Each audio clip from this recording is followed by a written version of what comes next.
The night sky above the ember scar was silent, yet heavy, like a world holding its breath. No birds sang here, no leaves rustled. Even the wind seemed afraid to move across the giant crater that swallowed the heart of this land. It was as if the earth remembered what happened here and mourned. At the crater's edge stood Riku, alone against the endless dark. His cloak fluttered in the cold air, his hand wrapped in fresh bandages. The wounds from the Ember Colossus had healed on the surface, but not inside. His fire, once a strange gift, now pulsed with a fierce and unpredictable hunger. Something had changed since that battle. Something inside him had awakened, or answered something ancient. His amber eyes stared down into the abyss. Why can't I stay away from this place? He told himself he came to be sure nothing survived. But deep down, he knew the truth. Something was calling him back. A faint glow burned under his palm. He clenched his fist to suppress the ember light inside. Footsteps approached behind him. Riku didn't turn. "You followed me," he said quietly. A soft, velvety voice responded, "You left without a word." He turned now. Kitsune moved into view, silver hair glowing in the moonlight, 9 ethereal tails floating behind her like celestial rivers. Her beauty was not gentle, it was dangerous, ancient, untamed. When she looked at Riku, her gaze carried 1,000 unspoken truths. "You shouldn't be here," she said. He smirked. "You say that every time I do something stupid." "This time," she said seriously, "I am not teasing you." She stepped beside him, her eyes fixed on the crater. "This land is stained," she said. "Something still breathes down there." Riku stepped closer to the edge, hands in pockets. "Good," he muttered. "I want it to breathe, so I can end it." She looked sharply at him. "Your heart is too loud." He raised a brow. "What does that even mean?" "Anger echoes," she said. "The ember hears it." He looked amused. "So now fire can listen?" She didn't smile. "Riku," she said quietly, "have you heard anything since the battle?" He froze. There it was, the question he didn't want spoken. "What do you mean?" he asked. Kitsune turned to him fully now, tension growing in her voice. "A voice. In the fire. Have you heard it?" He hesitated. Then, slowly, he nodded. What did it say? He didn't want to tell her. Not because he didn't trust her, but because he didn't understand it himself. But her eyes, they were searching, almost afraid. He spoke. "It called me." He paused. "Child of stolen fire." Kitsune went still. Her tails lifted slightly, reacting to danger. Her heartbeat changed, he could tell. Something in her expression shifted, recognition, dread, old memory. "No," she whispered. "It can't be." "What can't be?" Riku asked. She didn't answer. Riku stepped closer. "Kitsune, what aren't you telling me?" She turned away from him, gaze pulled again toward the abyss. "The ember," she said softly, "remembers everything. Every war, every betrayal, every soul burned by it. And, above all," she closed her eyes. "It remembers those who defied it." Riku tried to read her expression. "What does that mean?" She didn't get the chance to answer. Because the ground began to tremble. A deep rumble roared from the crater. The earth cracked beneath their feet. Ash exploding into the air like black snow. Then they heard it. A heartbeat. Zoom. Deep below the earth, something ancient pulsed to life. Zoom. Riku staggered back. "What the hell?" Kitsune's voice broke in fear. Real fear. "Riku, back." From the depths of the crater, a crimson light exploded upward, violent, hungry, alive. Ash rose in spirals. Heat rippled through the air. And then came the voice. Not one voice, but many, layered in agony. "I awaken." The crater lit up in raging ember light, and a dark silhouette began to rise from below. Riku stared, frozen. Kitsune whispered, horrified. Akamori. Ash rained from the sky like black snow as the crimson light roared from the crater, swallowing the night. The heartbeat throbbed again. Thoom. And the air itself flinched. Riku shielded his eyes against the inferno rising from below. What is that? Kitsune didn't answer. Her pupils narrowed, every hair on her tails rising like she had seen a ghost. No, something worse than a ghost. A memory. The ground near the crater split open, cracks racing outward like lightning. The very earth rejected what was rising. Something bound, sealed, and buried. The world itself tried to hold it down. But it was too late. Flames spiraled high, twisting into a broken vortex. And then, from beneath the molten rubble, a figure emerged, rising slowly to his feet. Long strands of ashen hair fell past his shoulders, burned and scorched by centuries under the earth. Chains of molten gold were wrapped around his arms and torso, shackles forged by gods, still glowing from the seal that tried and failed to hold him. His body was carved with scars, ancient ones, not of flesh, but of power burned into existence. His presence carried weight, a gravity that crushed the air. And when he finally opened his eyes, the world trembled.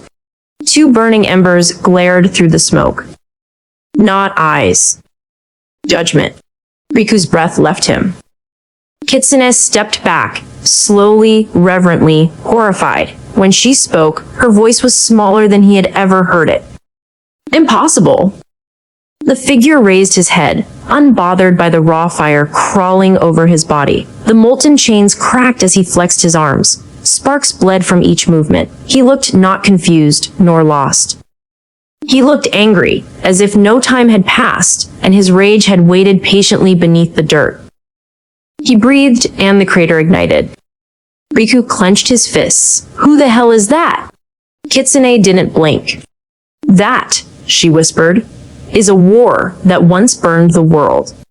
Riku turned sharply. Kitsune, tell me. Her voice hardened. His name is Akamori, the sovereign of ash, the tyrant flame. He is fire before fire had a name. Riku frowned. You're saying he's, what, some kind of ancient king? Her tails flickered with agitation. No, he was a godslayer. The wind screamed across the crater. Akamori lifted his hand, and a chain snapped from his wrist, falling to the ground with a scorching thud. He looked up at the sky as if seeing it for the first time in centuries. Then, his head slowly turned. He stared directly at Riku. The world went silent. Riku froze under the crushing pressure of that gaze. It was like staring into a star collapsing, fury with purpose. Something inside Riku ignited in response. His ember mark flared beneath his skin. He heard the voice again. Child of stolen fire. Riku stepped back, startled. You? He didn't speak loud, but Akamori heard. His eyes narrowed with dangerous calm, recognition flickering inside them. He raised one hand. A single ember formed in his palm. It seemed harmless, like a dying spark. And then it grew. Boom! A pillar of flame erupted, tearing across the crater, charging straight toward them. Kitsune grabbed Riku. Move! They dove aside as the firestorm annihilated the ridge. Stone turned to molten glass. Trees vanished to ash. The ground screamed under the destruction. Riku hit the dirt, rolling. He rose to his feet fast, flames spiraling from his fists. He wants a fight? Good. Kitsune stepped in front of him, eyes fierce. You can't fight him. Watch me. Riku, he is fire given will. Riku stopped. She wasn't being dramatic, she wasn't warning him. She was terrified. Akamori began walking toward them through the inferno, silent, relentless. Every step bent the flames around him, as if the fire itself obeyed him. Riku clenched his burning fists. Then why is he looking at me like I owe him something? Kitsune answered with a truth that tasted like blood. Because you do. Riku stared at her. What? She looked straight into his eyes. Your power, your ember, it belonged to him. Lightning split the sky. The storm answered his awakening. And Akamori finally spoke, voice deeper than the earth. Return what is mine. Flames twisted violently around Akamori as he strode forward, one step at a time, each step cracking the earth. The air warped from the sheer heat, bending reality. The rage buried beneath centuries now burned awake. He was not a man, he was a calamity, and he had come for Riku. Riku didn't move. Didn't blink. Didn't breathe. Kitsune could feel the tension building inside him like an unstable star. His ember flame, wild, imperfect, responded to Akamori's presence like prey facing a predator. It trembled. It growled. It hungered. But Riku refused to back down. You want what's yours? He said, stepping forward. Come and take it. Kitsune's eyes widened. Riku! But he was already moving. The ground shattered beneath Riku's first step as he launched forward, fire bursting from his fists. Akamori watched him come, his face unreadable, like an executioner watching another doomed soul step forward. Riku roared, throwing a flaming punch straight toward Akamori's head. Akamori lifted a single hand. Clang. He caught the punch, caught the fire itself, and crushed it with his bare hand. Flames splintered and died like fragile glass. Power erupted from him, not just flame, but control. Dominion. Authority over fire itself. Riku's eyes widened, shock flashing through him, just before Akamori drove a fist into his chest. Boom! The hit sent Riku flying backward through air, slamming him into a boulder so hard it cracked in half. Kitsune disappeared and reappeared beside him in a blink of silver light, pulling him to his feet. You can't fight him head-on. His fire is not mortal. IT is primordial. Riku coughed blood, wiped his mouth, and smirked anyway. Sounds like a good challenge. Kitsune glared. You are more stubborn than death. I'm not dying today. You don't understand, she said sharply. Akamori isn't after your life. Riku froze. Then what does he want? She looked toward Akamori, voice tight. He wants your soul.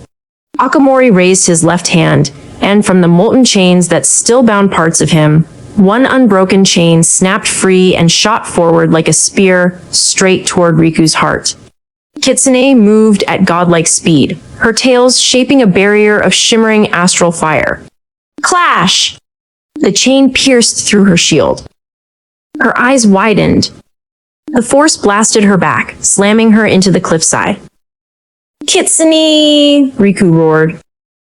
She gasped, stumbling, a streak of blood running from her lip. That chain, it wasn't just metal, it was alive, carrying an ancient brand of burning authority older than kingdoms. She looked up, shaken. That chain was forged by the first flame. Riku stepped forward again, fury burning. What the hell are you? Akamori's voice cut through the storm, unshaken, absolute. The ember inside you belongs to me. He pointed, and the earth split beneath Riku's feet. You carry my fire, thief. Riku's eyes darkened. Thief? Kitsune slowly rose to her feet, eyes locked in horror. Not thief. Host. Suddenly, it all aligned, the unstable power inside Riku, the way flames sometimes obeyed him, and sometimes rejected him, the voice in the fire, the dreams of burning cities he never lived, the crimson sigil in his heart. Kitsune whispered the truth out loud, voice breaking. Riku, your fire, it was never born inside you. Her eyes trembled as she spoke the ancient words. It was sealed inside you. Riku slowly turned to her. Akamori raised his hand again, fire flaring, in a gesture of reclamation. Return my soul fire, vessel. He opened his palm, and Riku's chest ignited. Riku screamed, dropping to his knees as a crimson brand burned through his skin, glowing violently. Flames erupted from his body, not orange, not gold. Crimson. Pure Akamori flame. Kitsune reached for him, but an unseen force blasted her back again. Akamori didn't look at her. He didn't need to. His fury, his hunger, his purpose was locked onto Riku alone. The storm above cracked open, lightning tearing apart the sky. And the truth fell like an execution blade. Riku was not chosen by the ember. He was built to carry it. Fire raged around them, storms of blazing wind tearing through the crater, earth splitting open under Akamori's wrath. But the real storm was inside Riku. The crimson brand pulsed on his chest like a second heartbeat, violent, ancient, hungry. His veins glowed, blazing with fire that didn't feel like his own. Kitsune stood frozen, not from fear of Akamori, but from the truth now burning before her eyes. She had given Riku this fire. She put the Sovereign of Ash inside him, and now, Akamori had come to claim what she unknowingly stole. Riku gritted his teeth, clutching his chest. Damn it, this flame! Get out of me! Akamori watched him struggle, not with anger, not with cruelty, with ownership. This agony is not your burden, vessel, Akamori said, voice heavy with authority. It is simply the price of carrying what was never yours. Riku spat blood. I don't care who you are. You're not taking anything from me. You misunderstand, Akamori said, raising one hand. You think you are alive by will. You are alive by my fire, and what is mine returns to me. The molten chain shot toward Riku again. But Kitsune moved, not away this time, but forward. Silver light exploded from her, 9 celestial tails flaring behind her as she stepped in front of Riku, arms outstretched, defiant. Clash! The chain struck a barrier of radiant foxfire. This time, it didn't pierce. Kitsune's power surged, burning white-hot against Akamori's chain. Akamori paused, just slightly. Kitsune looked at him, not afraid anymore. Furious. You will not touch him. Riku stared up at her, stunned. Akamori's gaze shifted, recognition flickered. Kitsune of the Silver Line. She didn't flinch. You know my name. I know your blood, Akamori said. Descendant of the Fox Guardians, your ancestors helped seal me. Kitsune's voice sharpened. And I will seal you again. Akamori's eyes darkened. The fires responded, rising higher. You lost that right the moment you broke the seal. You gave away my soul fragment. You awakened me. Her breath caught. Riku looked at her. Seal? Kitsune didn't look at him. Her voice dropped to a whisper. Yes, Riku.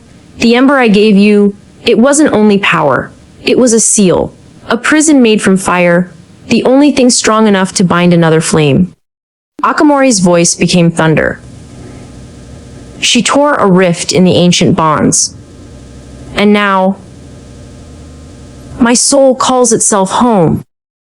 Kitsune stepped closer to Akamori, the storm raging around her silver glow.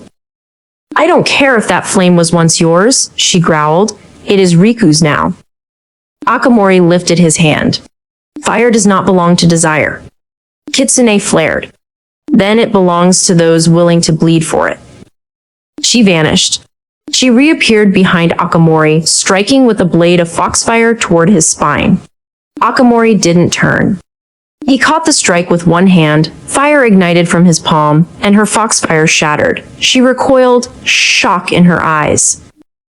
It has been centuries, Akamori said quietly, since anyone defied me.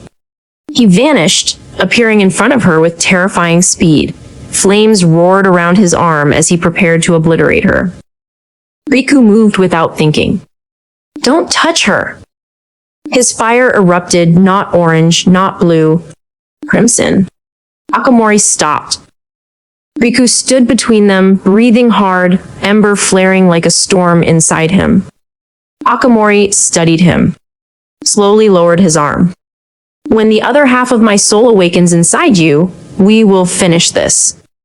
He turned away, the flames parting before him. Riku yelled after him, I'm not your vessel. Akamori didn't look back. You will be, he said, because no one escapes what they truly are. With that, he vanished into fire, leaving silence behind. Riku's flames died slowly. Pain still throbbed. Confusion burned. But when he turned, when he saw Kitsune clutching her side, wounded, nothing else mattered. He ran to her. "Kitsune, are you?" Before he could finish, she pulled away, eyes full of guilt she could no longer hide. "Riku, I didn't know," she whispered. "I never wanted this for you." He stared at her, fists tight. "Then tell me," he said. "Tell me everything." She closed her eyes. And finally, she did. "Then listen to the truth of Akamori." Night fell over the mountains like a closing fist. Storm clouds crawled over the sky, swallowing the moon in slow, suffocating darkness. The winds had died, as though afraid to trespass upon the scarred land below. Silence ruled this valley, an uneasy, waiting silence, thick with the memory of ancient fire. Riku walked alone. He didn't know how long he had been moving, only that he had to keep going, away from the Silver Sanctuary, away from anyone who could be burned by what was happening inside him. The ember Kitsune gave him, once a dormant flame, was no longer quiet. It pulsed beneath his ribs like a living heart, burning hotter each day, awakening something that should have never been disturbed. He stopped at a ruined stone arch, overgrown by black vines. A shrine once stood here, long before the war. Now only fragments remained, scattered pillars, shattered glyphs of forgotten gods, and scorch marks, deep ones, like a fire had raged here long ago, but refused to die. A shiver traveled through him. He didn't choose to be here. Something had drawn him, pulled him across the wilderness, across the mountains, like a silent beacon calling to him from the ashes. Why did this place feel familiar? Why did the fire inside him respond to it?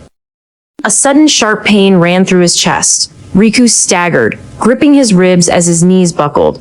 His breath escaped ragged, his veins flickering faintly with ember light beneath his skin. No, not again. The burn surged violently and dragged him down, forcing him to his hands. Fire rippled under his skin, like something alive was trying to claw its way out of him. His vision blurred. Then, he heard it again. That voice. Not from around him. From inside him. "Fear not, Fireborn." The voice was cold and ancient, speaking not to his ears, but to his spirit. Riku groaned, clenching his fists. "Get out of my head!" The fire flared violently in his arm, branding the dirt beneath him black. His body trembled, but he fought it. He refused to be broken by whatever this was. He forced breath back into his lungs and rose slowly to his feet, sweat dampening his brow despite the cold mountain air. Then he felt it. He wasn't alone. Someone was watching him. He straightened, turning sharply toward the broken pillars in the distance. A lantern glowed faintly. A figure stood in the ruins, motionless. Riku didn't move, not yet. He watched, waited, listening to the quiet air. The lantern light flickered over the figure's cloak. A woman. Hooded.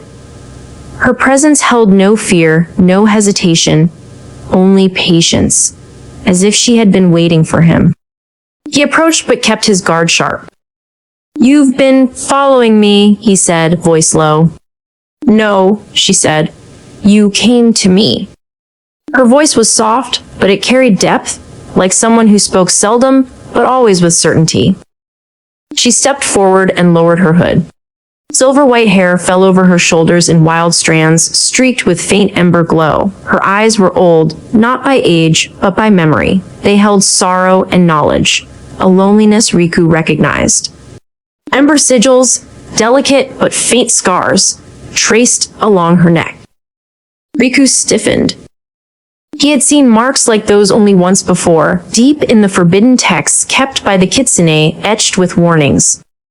Fire covenant markings. "You should not be here," the woman said, "but fate rarely cares what should or should not be." "Who are you?" Riku demanded. She looked at him like someone who didn't wish to speak her own name. "I am Saika," she finally said, "once called Flame Seer of the Ember Covenant, now only a witness to what should have stayed buried." He didn't lower his guard. "What do you want?" She shook her head slowly. "It is not what I want, it is what hunts you." Riku's jaw clenched. Saika's gaze drifted to his chest. She could see the glow pulsing faintly through his skin. "The ember has awakened in you," she said. "The fire within you is no longer borrowed. It is becoming part of your blood, your spirit." He stepped back slightly. She knew too much. His voice hardened. "How do you know what's inside me?" "I know because I have seen this before," she said. "Long ago, before the world was carved into war and kingdoms, before fox clans and spirit shrines, when fire belonged to only one being." She looked at him, studying him deeply.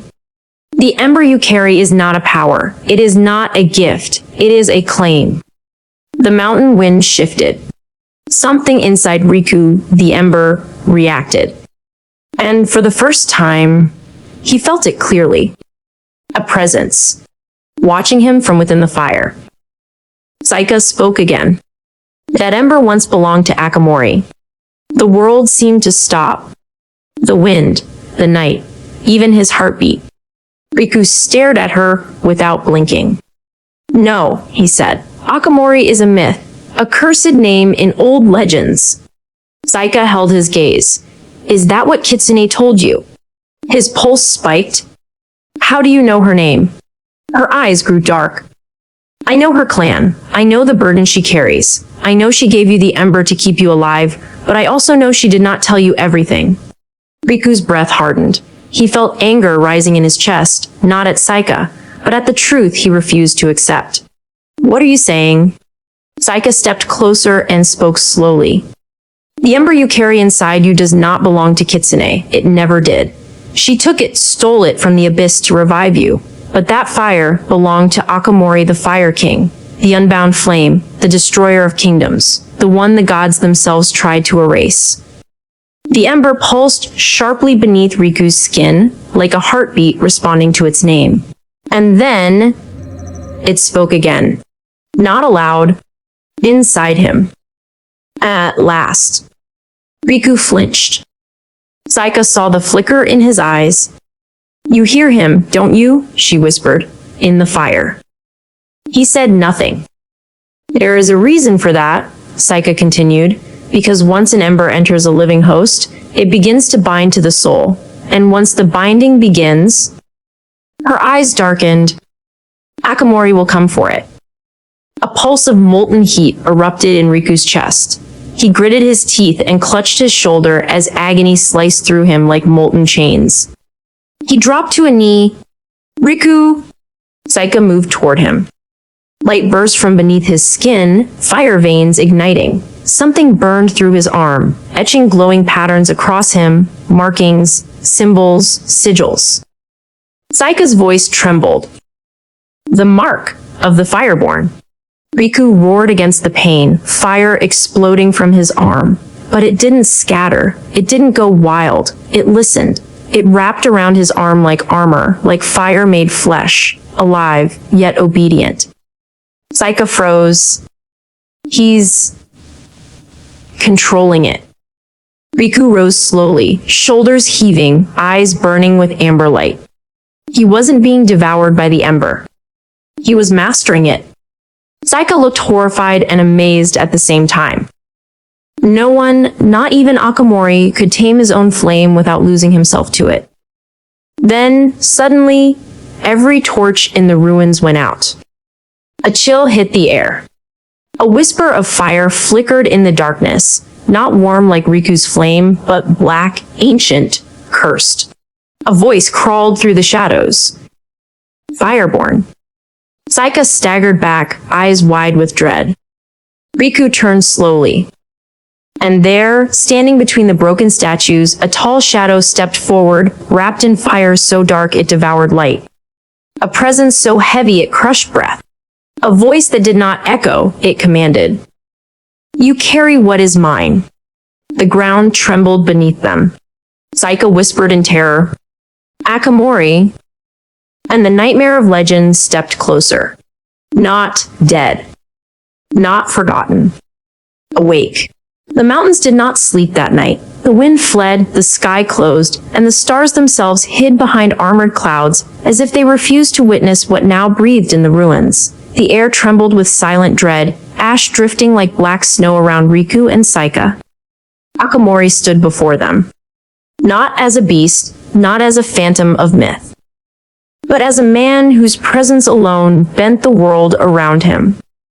His body radiated a dark fire, not red, not orange, not gold, but a cursed black flame that devoured light and swallowed heat. His long hair moved in silence behind him like a midnight storm, his eyes glowing with molten amber, the same flame that now lived inside Riku. This was the flame's true master. Akamori, the Lord of the Ember Abyss. Riku felt it instantly, the same burn that had been haunting him, the same fire that awakened inside him.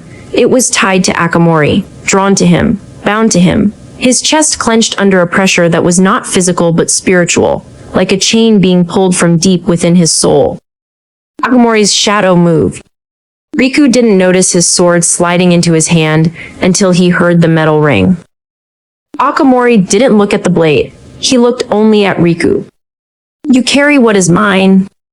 His voice was not loud, but it carried more weight than thunder. It dragged into the bones, into the blood, into the heart. Riku tightened his grip. "You're not getting it back." Akamori regarded him silently, as if calculating how a mortal could dare respond to him with defiance rather than trembling. Then, something unexpected, his head tilted slightly. Not in anger. In curiosity. "Interesting," Akamori said softly. Saika stepped forward sharply. "Stay back," she hissed at Riku. "This is not a battle you can win. He isn't fully awakened yet. That's the only reason we're still alive." Akamori's gaze flicked toward her. Recognition passed through his expression, but what followed was not hatred. It was something worse. Indifference. "You survived," Akamori said, "somehow." Saika clenched her teeth. "I did more than survive." "Did you?" Akamori said without looking at her again. "Your fire still trembles." Saika's jaw locked, but she didn't attack. Riku stepped forward. Flames flickered around his boots, as if the ground bled heat beneath him. "Why are you here?" Akamori didn't answer. He simply raised one hand and pointed at Riku's chest. Even that small motion made the ember flare beneath Riku's ribcage. Painful, pulling, desperate to obey its original master. Riku fought it. "Stop!" Akamori spoke one word, low and resonant. "Yield." The ember reacted instantly, surging like a summoned beast inside Riku. His body slammed to the ground. Fire erupted beneath his skin as if he was being set on fire from the inside. Muscles spasmed, his vision thinned. He roared in pain as the mark of the fireborn crawled violently down his arm again, fiery sigils forcing themselves to life. Akamori had not touched him. He didn't need to. The ember obeyed Akamori first. Riku ground his teeth hard enough to bleed. His fingers clawed into the earth, but he didn't submit. He forced himself to rise. Inch by inch, breath by breath. He pushed back, against Akamori, against the chains trying to pull him down, against fate itself. "No," Riku growled, "I won't yield." The ground cracked beneath him as he rose to his feet, fire coating his arm in molten armor. Akamori's eyes narrowed, not in anger, in fascination. Saika stared. Impossible. Riku stood. And for the first time, Akamori smiled. "I see," Akamori said. "So that is why she chose you." Riku's breath froze. "She?" Akamori began walking toward him, slow, controlled, relentless. "Kitsune," Akamori said. "You carry her flame as well." Riku's heart staggered. Saika jerked back. "Her flame?" But Akamori didn't stop. The ember inside you carries two signatures, he said. Mine and hers. Long ago, she reached into the abyss to steal this fire, but she did not take it for herself. She sealed herself inside a piece of it, so no one could wield it without her. The world went deathly silent. Riku felt his pulse slam inside his ears. What do you mean? Riku breathed, eyes wide. Sealed herself? Akamori stopped in front of him, close enough for Riku to see fire patterns flickering across his pupils. Kitsune is not dead, Akamori said. Her soul is bound within the ember, and you carry her prison. Riku's mind shattered. Kitsune... trapped? Inside the fire? Inside him? But before he could speak, Akamori moved. With no warning, no signal, no time to react, Akamori's hand thrust straight into Riku's chest. Not flesh. Not bone. Spirit. Riku convulsed, his knees nearly buckling, as Akamori wrapped burning fingers around his soul. In one motion, Akamori tried to tear the ember out of him. Riku screamed, not in fear, but fury, as his aura exploded into a raging inferno, defiance made flame. Saika staggered back, shielding her face. The world burned white. And somewhere inside that fire, a voice spoke. Soft, familiar, painfully familiar. Riku, his eyes widened. He knew that voice. Kitsune. She was inside the flame. The world burned white, and within that light, something broke open. Not in flesh, not in time, but in memory. Riku's scream twisted into silence as the ember swallowed him whole. Flame became vision. Light became memory. And in that fire, he saw her. The name drifted across the void like a dying star. What came next was not the present,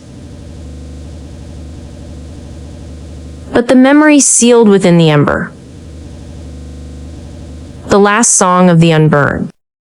Night fell like a heavy shroud upon the burning ruins of Morwen Valley. Smoke climbed the sky like black serpents, carrying with it the smell of burnt steel and broken spirits. Beneath the shattered crescent moon, the wind carried not peace, but mourning. The valley that once breathed with song and children's laughter now echoed only with the silence of death.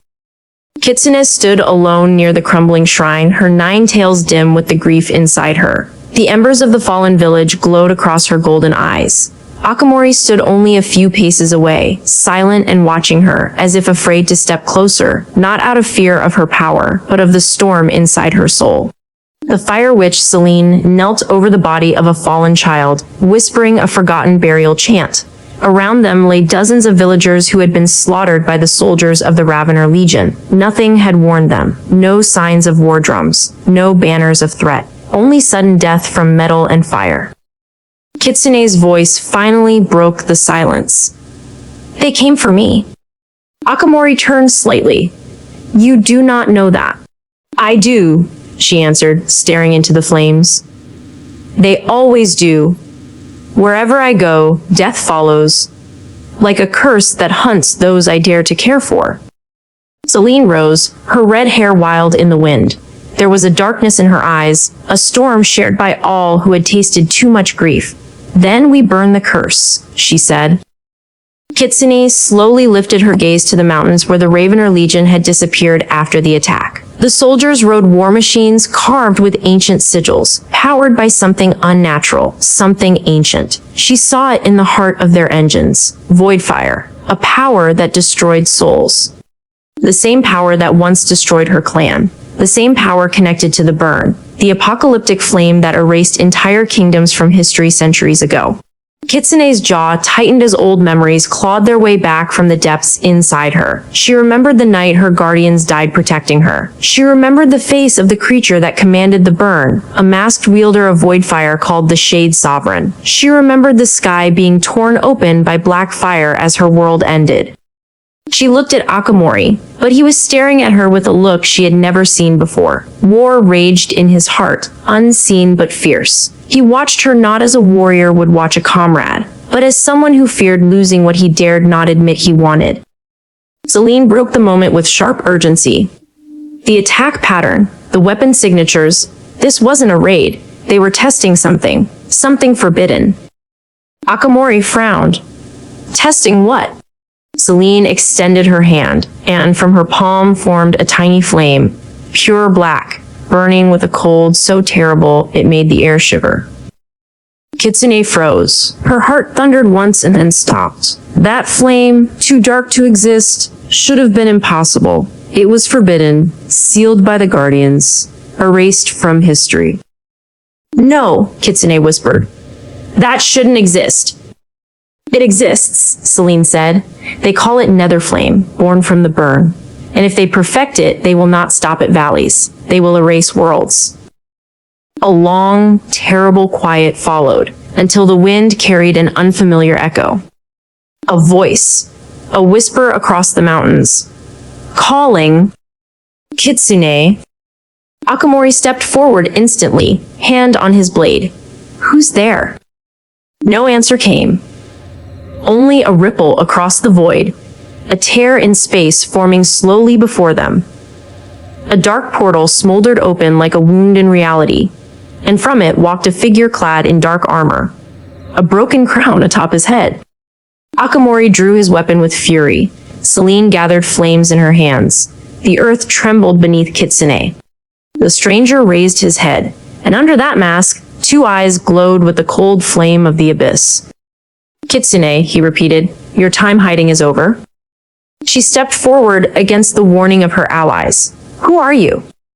He removed his mask, and her heart shattered into a billion pieces of disbelief. Because the face that stared back at her was a face she once knew, a face she once loved, a face that should have been dead. Her voice broke. Raken? He gave no answer, only reached out his hand. Come home. Akamori moved instantly, stepping between them. She's not going anywhere. Raken didn't even look at him. Move, Flameborn. You walk a path far beyond your depth. Akamori's eyes ignited with fury. Try me. Raken's voice darkened. War is coming. Entire worlds will burn. The burn you tried to outrun, Kitsune, it has returned, and it is coming for you. She trembled not from fear, but from rage. You're supposed to be dead. Raken's eyes burned brighter. I am, and soon, you will be too. And before another breath could fall between them, the valley trembled. The sky screamed open. Voidfire rained from the heavens. Everything exploded into chaos. But the night was not done with them. The air trembled. Something vast and ancient had awoken beneath the ruins. The sky wasn't supposed to bleed, yet crimson light tore across the night, ripping the clouds apart as reality itself screamed. A blast of voidfire crashed into the valley, swallowing stone, ash, and memory as if the world were made of paper. The explosion sent a shockwave of death rolling outward, but Kitsune was faster. She snapped open her fan, and sacred sigils ignited in midair. Her tails coursed with blazing silver energy as she summoned a shield of foxfire that wrapped around her, Akamori, and Celine just as the voidfire struck. The world vanished in a storm of destruction. The firestorm roared. Stone shattered. The shrine of Morwen Valley disintegrated. A river of black-red light tore across the land. But within the storm, Kitsune stood like a blazing goddess, holding reality together by sheer will. When the light faded, a crater had replaced the valley. Nothing remained of the village but molten earth and smoldering bones. Celine stumbled to her knees, coughing. Akamori rose slowly beside Kitsune, gripping his sword, his eyes blazing with fury. And Raken? He stood untouched, voidfire burning in his eyes. Kitsune faced him with the weight of 1,000 lifetimes in her voice. What have you become? Raken stepped forward, cloak of shadow swirling behind him. Salvation, he said. I saw the truth beyond death. The burn never ended, it waits. and when it returns, only those who embrace the nether flame will survive. Akamori snarled. You killed these people. No, Raken said coldly. I purified them. They were already doomed, victims of fate's cruelty. I simply gave their deaths meaning. Kitsune's power surged. The ground cracked beneath her feet. You speak of fate, yet you became a monster by choice. You betrayed everything we once stood for. Raken's voice dropped low, dangerously soft. I did what you were too afraid to do. And soon you will understand. You don't belong with them, Kitsune. You belong with me. She belongs to no one, Akamori growled, stepping forward. In a blur of motion, Raken moved. Too fast to follow. One instant he was 10 feet away. The next, he had Akamori by the throat, lifting him off the ground with crushing force. Akamori struggled, fire flaring in his eyes, but Raken's grip was unbreakable. Power bled off him like cold lightning. Do not stand between forces beyond your comprehension, Raken said. You are a mortal pretending to be a flame. Let him go, Kitsune said, her voice trembling with a threat deeper than death itself. Raken tightened his hold. Akamori gasped, but though his body weakened, his eyes didn't break. He glared back at Raken with defiance that burned brighter than any fire. Then Raken made a mistake. He looked at Kitsune while still holding Akamori. He thought she would hesitate. He thought wrong. In a burst of foxfire, she vanished, only to reappear a heartbeat later behind Raken. Her strike wasn't meant to injure, it was meant to take. She drove her fingers into Raken's shadow, pulling his essence, ripping at the void fire within him. Raken roared in pain and fury. The sky cracked, and for a moment, his dark armor shattered, revealing glowing chains buried in his flesh, binding his soul. Akamori fell free, gasping for breath. Selene unleashed a barrage of blazing fire to drive Raken back. Raken blocked them effortlessly, but his gaze flickered, pained, wounded. Kitsune saw it. He was strong, but not invincible. And inside him, someone was screaming to be free. His voice changed, like someone else spoke through him.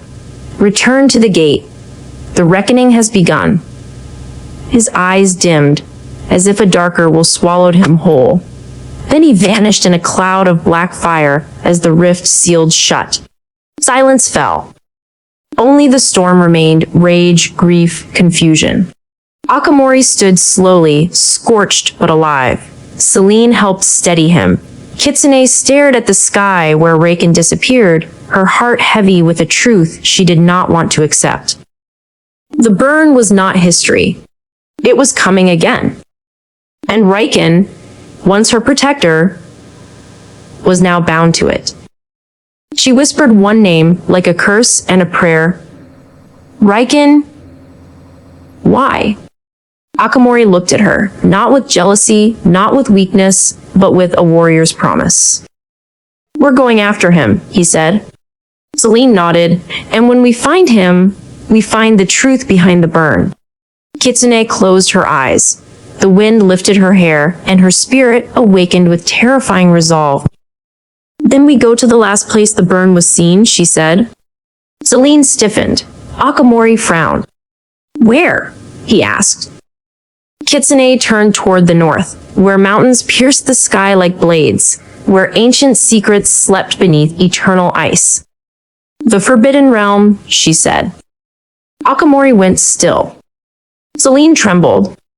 Kitsune's voice was calm, but behind her words was a single unbroken vow. By the blood of my clan, I will end the burn. The gods had vanished, but their echoes lingered, whispering through the ashes of Morwen Valley.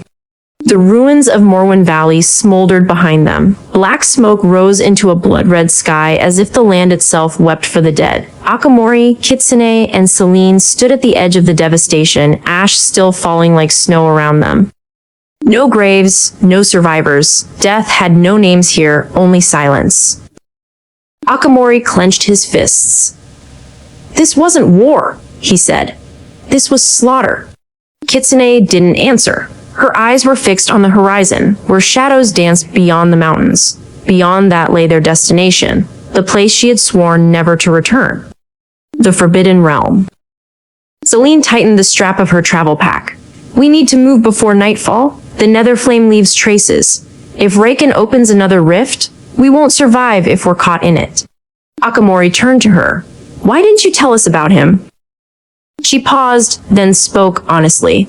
Because Raken is not just another enemy. He is a warning, a glimpse of what happens when a soul falls too deep into the burn. Akamori frowned. What does that mean? Kitsune finally spoke. It means Raken was once one of us. Akamori froze. One of who? Kitsune raised her hand and summoned faint foxfire into the air. The flames twisted, forming 3 silhouettes, herself, Raken, and another warrior cloaked in flame.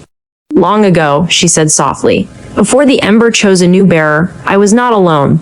We were 3 guardians, bound by oath to protect the world from the ancient flame. Raken was the shield, I was the seal, and the third, her voice trembled. He was the flame itself, Akamori. Akamori's breath caught. Me? Kitsune shook her head. Not you, the one before you. The warrior of the first burn. Celine whispered, stunned. The legends were true. Kitsune let the flames fade. We failed, we sealed the burn, but at a cost. Akamori fell. I buried him, and Raken lost himself in grief. When the void whispered to him, he listened. So he traded life for darkness, Akamori said. No, Kitsune answered. He traded hope. Silence followed. Then Akamori stepped forward. I don't care who he was, he said firmly. If Raken is bringing back the burn, then we end him. Kitsune studied him. He commands the nether flame now. That power does not simply kill, it consumes souls. Akamori met her gaze, unshaken. Then it won't take mine. For a brief moment, Kitsune almost smiled. They left the ruins behind and set north through the Scarlands, a shattered wasteland where even the wind seemed haunted. Jagged cliffs loomed over broken earth, and the rusted carcasses of war machines lay beneath scorched mountains. But something worse moved across the land. Ember storms. At dusk, thunder shook the world as a storm of burning ash turned the sky into a furnace. The trio took shelter beneath a broken stone arch, while flame winds howled around them. Inside, Akamori kindled a small flame in his palm for light, but the ember inside him burned strangely, restless, wild. Kitsune watched him. You're forcing it, she said. I can handle it. I've seen men burned alive by less. I am not them. Kitsune sighed. No, you're worse. He looked at her. What's that supposed to mean? She met his fire with fire. You're reckless. You let emotion rule your strength. You destroy first and think later. You call it courage, but it's fear. You're terrified of failing the people you care about. Akamori stepped closer, voice low. And you? You hide behind riddles. You act untouched. But you're afraid of feeling anything. Afraid that if you open your heart, someone will tear it apart again. The air cracked between them. Neither backed down. Then Celine's voice cut through the storm. I swear, if you two don't shut up and kiss already. They both turned sharply. I'm walking into the embers for myself, she finished, arms crossed. Kitsune looked away, a ghost of a smile escaping her. For the first time in years, she laughed. Quiet. Bitter. Real. Campfire silence. That night they rested beneath the broken archway. Outside, death winds sang. Inside, the fire whispered between them, fragile and alive. No words passed, only the echo of everything they'd lost and everything they hadn't said. Kitsune's gaze lingered on the flame. Akamori's hand hovered close, the ember within him steady now, almost calm. In the silence, something wordless bound them together. Grief, fire, and the oath that neither could abandon. The wind eased. For a heartbeat, the world was still. And the long road to the Forbidden Realm waited. The storm had passed, but its echo lingered in the air. The land smelled of scorched earth and sorrow. The firelight inside the ruined archway flickered against the walls as Akamori sat in silence, his eyes unfocused, his breathing slow but heavy. The words Kitsune had spoken still burned inside him, not like pain, but like revelation too vast to bear. He was the flame that once loved her. The ember hummed faintly beneath his ribs, almost like it heard that truth and approved of it. But Akamori couldn't accept it, not yet. His memories were still fractured, blurred between two lives, one he lived now, one he couldn't remember. Kitsune sat a few steps away, her tails dim in the pale light. She had seen gods rise and fall, and yet this silence between them felt heavier than centuries of war. She wanted to speak, but she didn't know if she had the right. "You knew," Akamori said finally, his voice raw. She didn't deny it. Not until the ember began to speak your name. He turned, his eyes catching firelight. "Why didn't you tell me sooner?" "Because truth changes everything," she whispered. "And sometimes truth destroys more than lies ever could." He stood, restless. The ember inside him flared with his emotions. The ground cracked faintly under his feet. "You could have trusted me." Kitsune rose too, facing him. "And what would you have done? What would you have become if you knew you were born from the soul of a god of fire?" He glared at her. "I am not him." She stepped closer. "Then why does the ember remember you?" The air grew tense again, the storm inside them threatening to rise a second time. Then Celine's voice broke through the silence from the edge of the camp. "We have company." Both turned sharply. Out on the ridge, figures emerged from the shadows, cloaked riders, their armor scorched black, their eyes burning faintly red. The symbol on their chests glowed like molten iron, the mark of the Ash Legion. Akamori's fire flickered through his veins. Raiken's soldiers. Kitsune unsheathed her blade, tails flaring behind her. "No, they are worse. They are bound." "What do you mean bound?" "Their souls are already dead. He uses their bodies as vessels." The first of the riders dismounted and stepped forward. His voice echoed like steel dragged through embers. "Fireborn," he called. "Raiken commands your return." Akamori smirked coldly. Then he should have come himself. The rider raised a blackened hand, the ground beneath them cracked, and from the fissures poured shadows of ash, writhing, burning, forming spectral warriors of flame and bone. Celine drew her bow. "Guess we're doing this the loud way." Kitsune's tails ignited in white fire, as always. The valley erupted.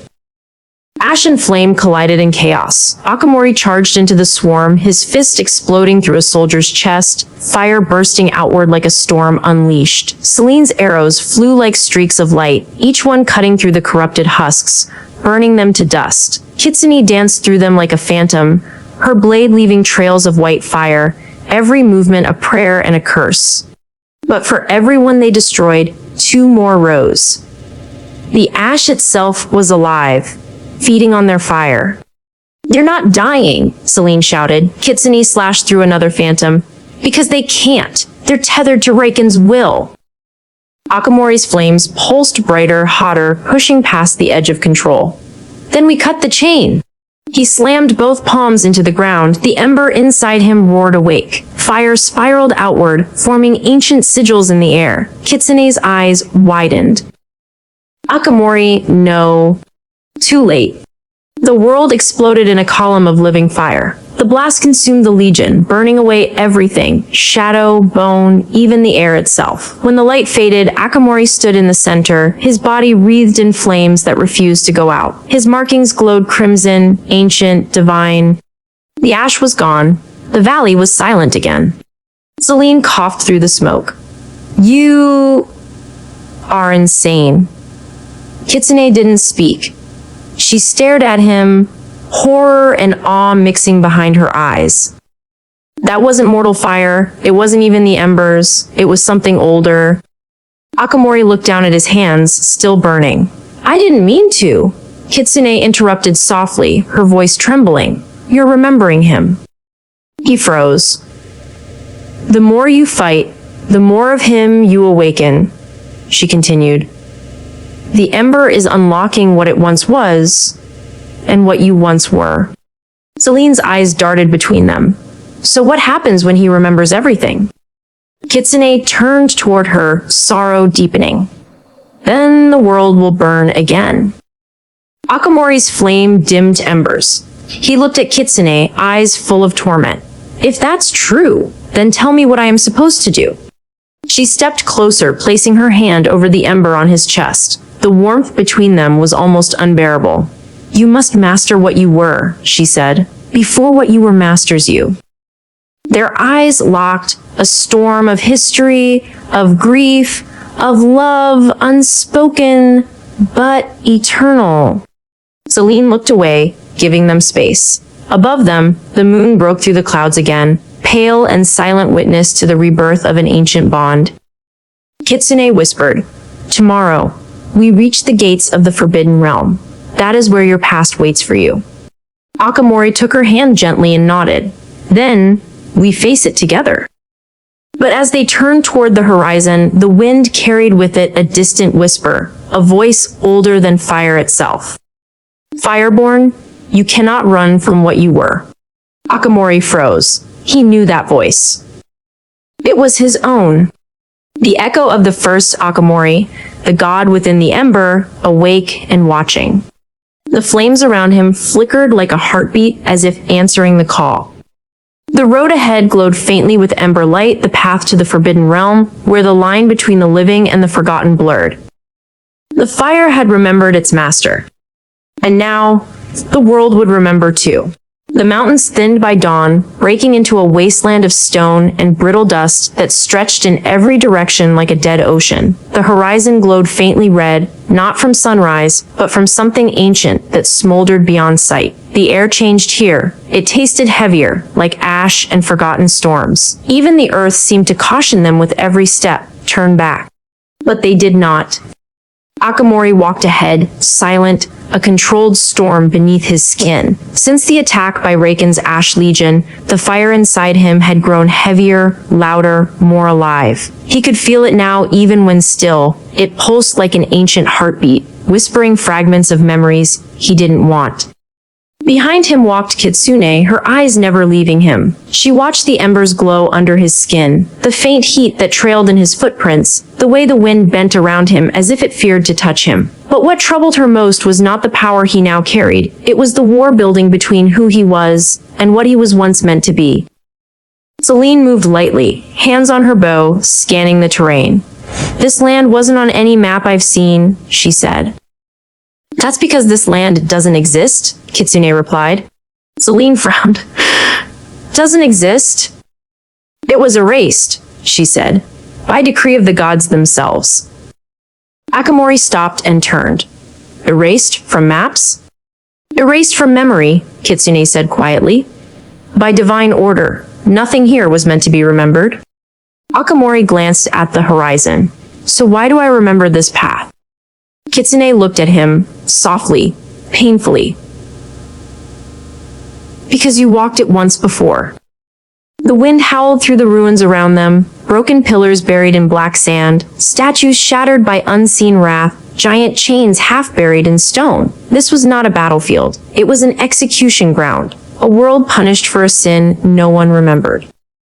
"It's too quiet," Celine murmured. "Someone knows we're here." "No," Kitsune said. "Something." They continued until the land suddenly dropped away to a massive scar in the earth, a canyon so deep it seemed to split the world in half. Carved on the canyon walls were colossal runes glowing faintly with dying fire. Celine's breath caught.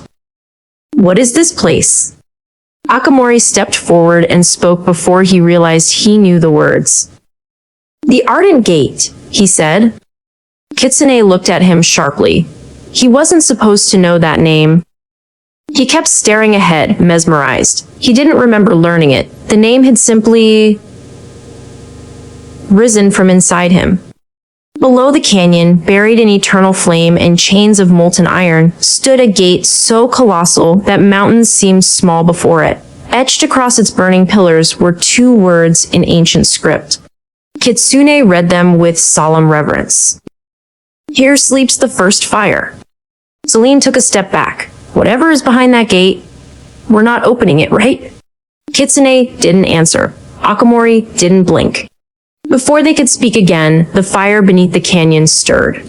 A voice rose, not as sound, but as weight. It crushed the air. It shook the marrow inside their bones. Who seeks the path of forbidden flame? A figure stood in the canyon below, tall, shrouded in burning robes, holding a staff crowned with molten runes. His mask was made of obsidian, etched with cracks glowing like magma. He radiated power so ancient it silenced even the ember inside Akamori. Celine whispered, "Another servant of Raken?"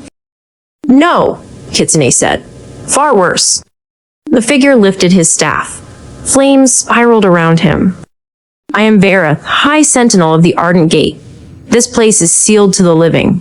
Turn back or burn as trespassers." Akamori stepped forward. "I am not here to trespass. I'm here for answers." The masked sentinel tilted his head.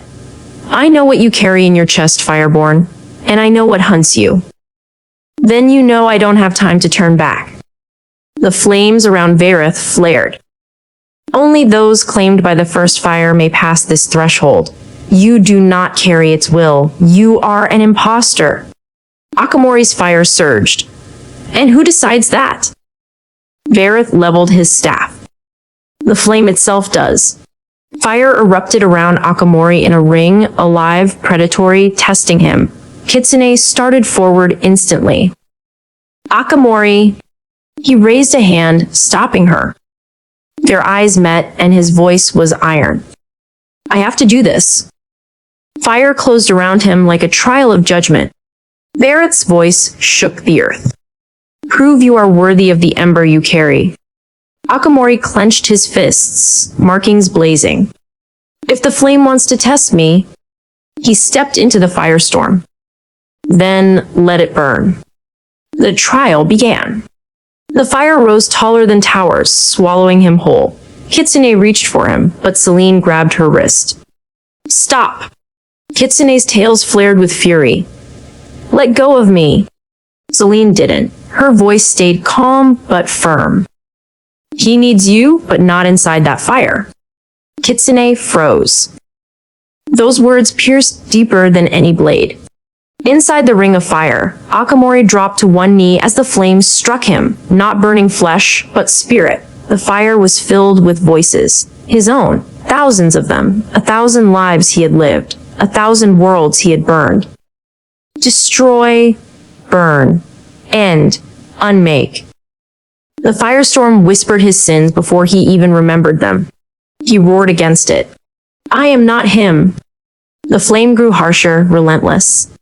"You are the first flame. You are the end." "No!" He struck the ground, fire bursting outward in defiance. "I am not a god." The flames paused, only for a heartbeat. Then came another voice, soft, broken, ancient. "Then what are you?" And suddenly fire did not attack him, it showed him. He saw a battlefield of a forgotten age. He saw gods kneel. He saw a world begging for mercy from a fire king wearing his face. He saw himself, Akamori the Destroyer, standing at the end of all things, heart empty of mercy, alone, broken. Then, he saw her. Kitsune. Standing before him with tears in her eyes, reaching for him, not as a warrior, not as a goddess, but as someone who once believed he could still be saved. A memory he didn't know existed. The ring of fire began to collapse. Outside, Kitsune watched as the flames dimmed.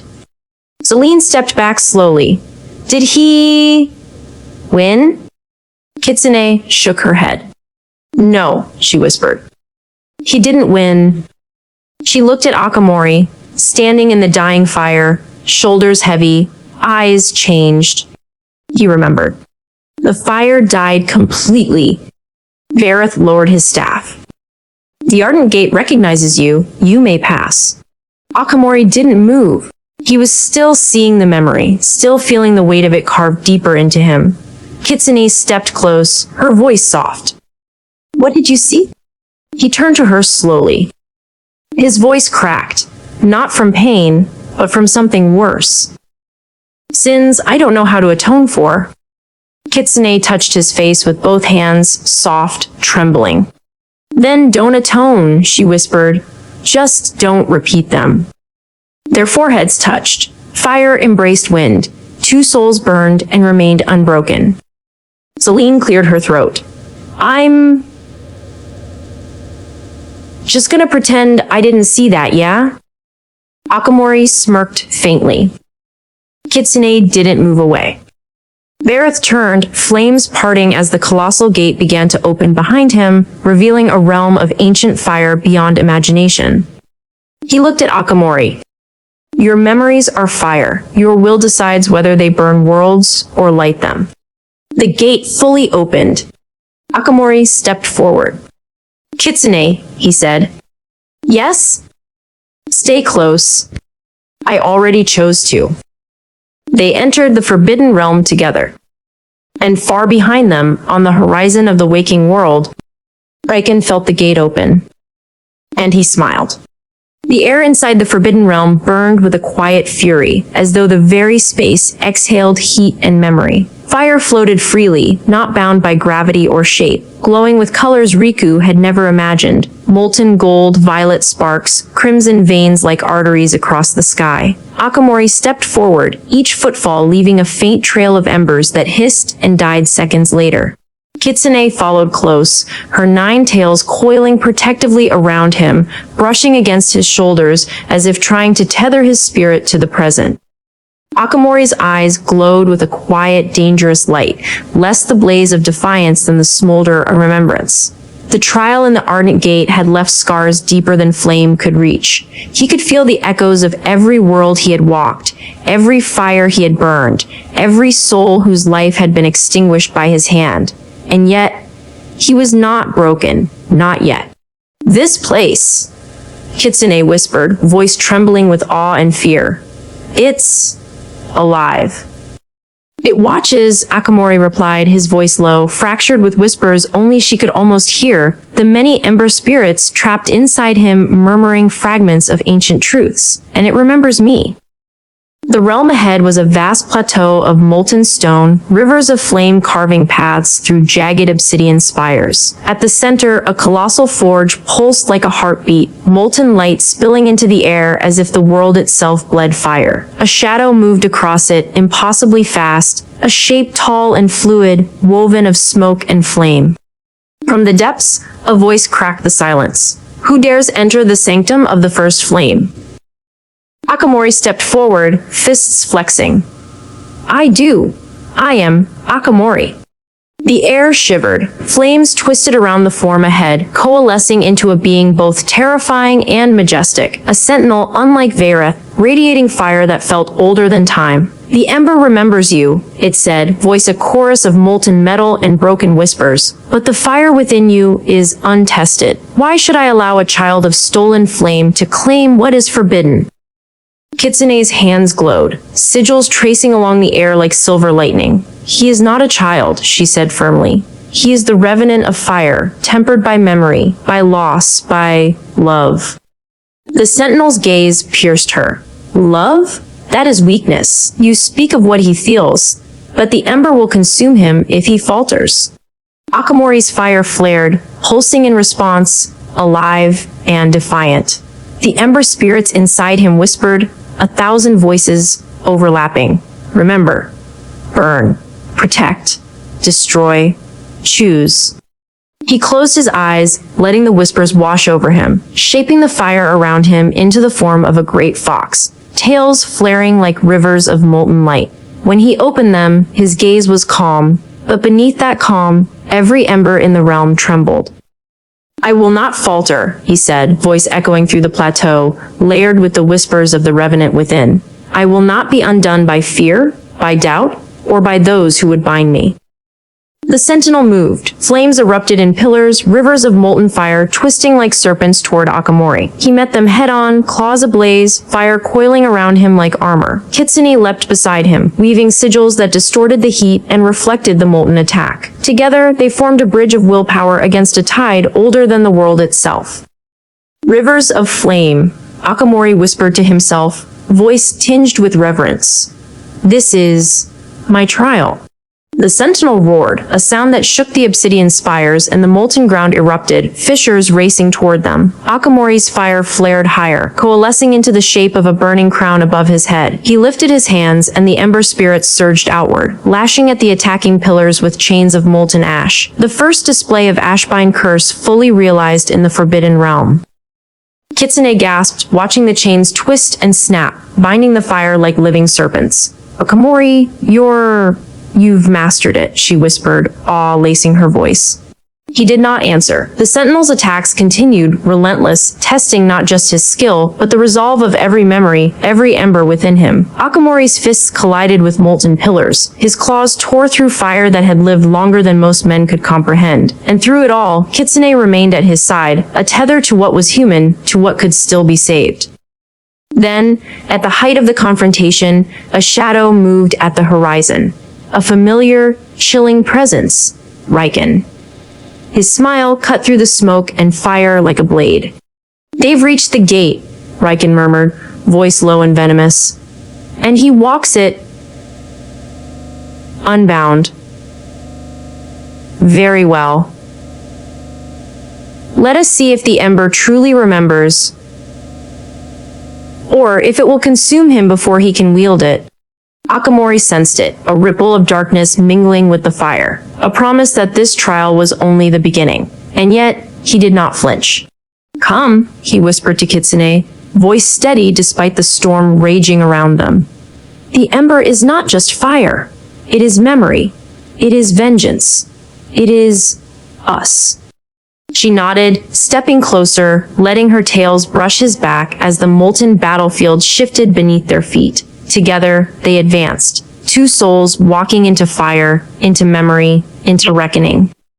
And somewhere in the molten rivers and obsidian spires, the embers themselves stirred, whispering the same question that had begun the trial centuries ago. Will he burn, or will he reign? The molten plateau trembled under Akamori's weight, as if the Forbidden Realm itself tested his presence. Flames rose like jagged walls, rivers of molten light splitting and colliding, shaping the landscape into a battlefield that existed outside time. Kitsune's tails wrapped around her like silver whips, sigils tracing the air as she kept pace beside him, a tether to what remained human in the Ember Revenant. "You're pushing too far," she whispered, concern cutting through the roar of fire. "I must," Akamori replied, voice steady but layered with echoes from the ember spirits. "The trial isn't over. The Ardent Gate only measures memory. This tests what I will do with it." The sentinel from before had receded into the molten spires, watching silently. Its eyes, burning like starlight through flame, followed Akamori's every movement. But it no longer interfered. The judgment now belonged to the fire itself and to the revenant who carried it. Akamori stepped forward, claws brushing molten stone, feeling the heat pulse against his veins, not as pain, but as challenge. He closed his eyes, letting the ember within him stretch and twist, listening to the chorus of whispers. Remember. Protect. Burn. Destroy. Choose. The fire responded, forming shapes of those he had once known, and those he had destroyed. Ghosts of countless lives flickered in and out of the flames, whispering accusations, pleas, and memories he had long tried to bury. "Stop," Kitsune breathed, reaching for his arm. "Do not lose yourself in them." He shook his head, letting her hands brush his shoulders. "I am already in them. I need to understand, to face them, before I step further." Flames erupted suddenly around him, snapping upward like living pillars. Each pillar carried a memory, pain, loss, anger, sorrow, all demanding to be reckoned with. Akamori met them head-on, claws slicing through the molten shapes. With each strike, a whisper answered, "Yes, you remember. You carry it. You choose." From the horizon, a shadow fell. Riken appeared on the edge of the plateau, his cloak flickering in the reflection of the molten rivers. His smile was calm, unnervingly precise. "So," Riken's voice drifted over the fire, cold and dangerous. "The fire remembers, and so does the Revenant. But can you wield it, Akamori? Or will it consume you before the first blow? Akamori's amber eyes narrowed, the ember spirits inside him humming in response. I will wield it, he said, not as a weapon, but as a reckoning. Raiken's presence stretched closer, a wave of cold darkness brushing against the molten heat. The plateau trembled. Flames hissed in warning. Kitsune stepped forward instinctively, sigils forming around her hands like cages of silver lightning. You will not touch him, she said, voice low but unwavering. Akamori turned slightly, meeting her gaze. I never feared you or him. Fear is what feeds the ash. I carry the flame that remembers, and it is my choice what it burns. The sentinel stirred from the spire's molten eyes flaring. It extended a massive claw, igniting the rivers around it. Akamori responded instinctively, summoning his ashbine curse to form chains of molten ash that shot forward, colliding with the sentinel's strike in a burst of fire and sound that shook the plateau. Chains wrapped, shattered, twisted. Ashbine was no longer just attack. It was expression, a force of memory and will, bending fire to the rhythm of Akamori's resolve. Kitsune moved alongside him, her sigils amplifying, deflecting molten rivers, and binding errant flames back toward the sentinel. Raiken watched from the edge, the faintest flicker of amusement in his eyes. So the ember obeys, for now. But power without control is chaos. And chaos is what I will bring. Akamori roared, a sound layered with every ember spirit inside him. Fire erupted, forming a vast swirling fox, a specter of molten tails and burning claws, towering above the plateau. The sentinel faltered, reeled at the intensity, but the rivers of molten fire shifted and turned, testing him, measuring his limits. Kitsune's voice cut through the heat. Remember who you are. Not just what you were. Not just what you might become. Akamori's eyes softened briefly, the ember chorus harmonizing into a single pulse. You are fire. You are memory. You are choice. The molten fox surged forward, striking the sentinel with a force that warped the plateau itself. Flames and ash spiraled into the sky, painting the forbidden realm in fire and shadow. The sentinel toppled back, momentarily subdued, but Raiken's presence remained, a reminder that this trial was far from over. Akamori turned to Kitsune, his expression unreadable beneath the ember-lit skull mask. The first trial is done, he said, voice cracking slightly with the weight of centuries. But the fire does not rest. Neither can we. Kitsune nodded, letting her tails wrap around him. Then we face it together, she whispered. All of it. And in the molten rivers, the ash spirals, and the towering flames, the forbidden realm pulsed, alive and watching. It had witnessed fire awaken, memory burn, and a revenant decide his path. And somewhere beyond the horizon, Raiken smiled, calculating, patient, and waiting for the moment Akamori's fire would face true darkness. The molten plateau trembled under an unnatural stillness. The rivers of fire coiled and twisted, no longer flowing freely but bracing against something unseen. Akamori stood at its center, claws aglow, aspen chains coiling around him like living serpents. Kitsune's tails flared, silver light cutting through the crimson haze, her hands glowing with sigils that flickered like lightning across a storm-dark sky. From the horizon, a darkness slithered across the molten rivers, a presence so cold that it sucked the heat from the air. Raiken emerged, tall and impossibly composed, his cloak merging with shadows that moved as though alive. Even the ember spirits inside Akamori recoiled slightly, whispering warnings he had long ignored. You've awakened, Raiken said, voice smooth, venomous, carrying over the heat like ice. And yet, fire alone will not win this. Not here, not now. Akamori's amber eyes narrowed beneath the ember-lit skull mask. I do not fight to win. I fight to decide, he said, voice layered with whispers of the revenant spirits. Every ember inside me remembers. Every choice, every loss. I decide what burns. Raiken smiled, a thin curve that promised calamity. Noble words, fireborn. But words are wind. Flames obey power. And power obeys me.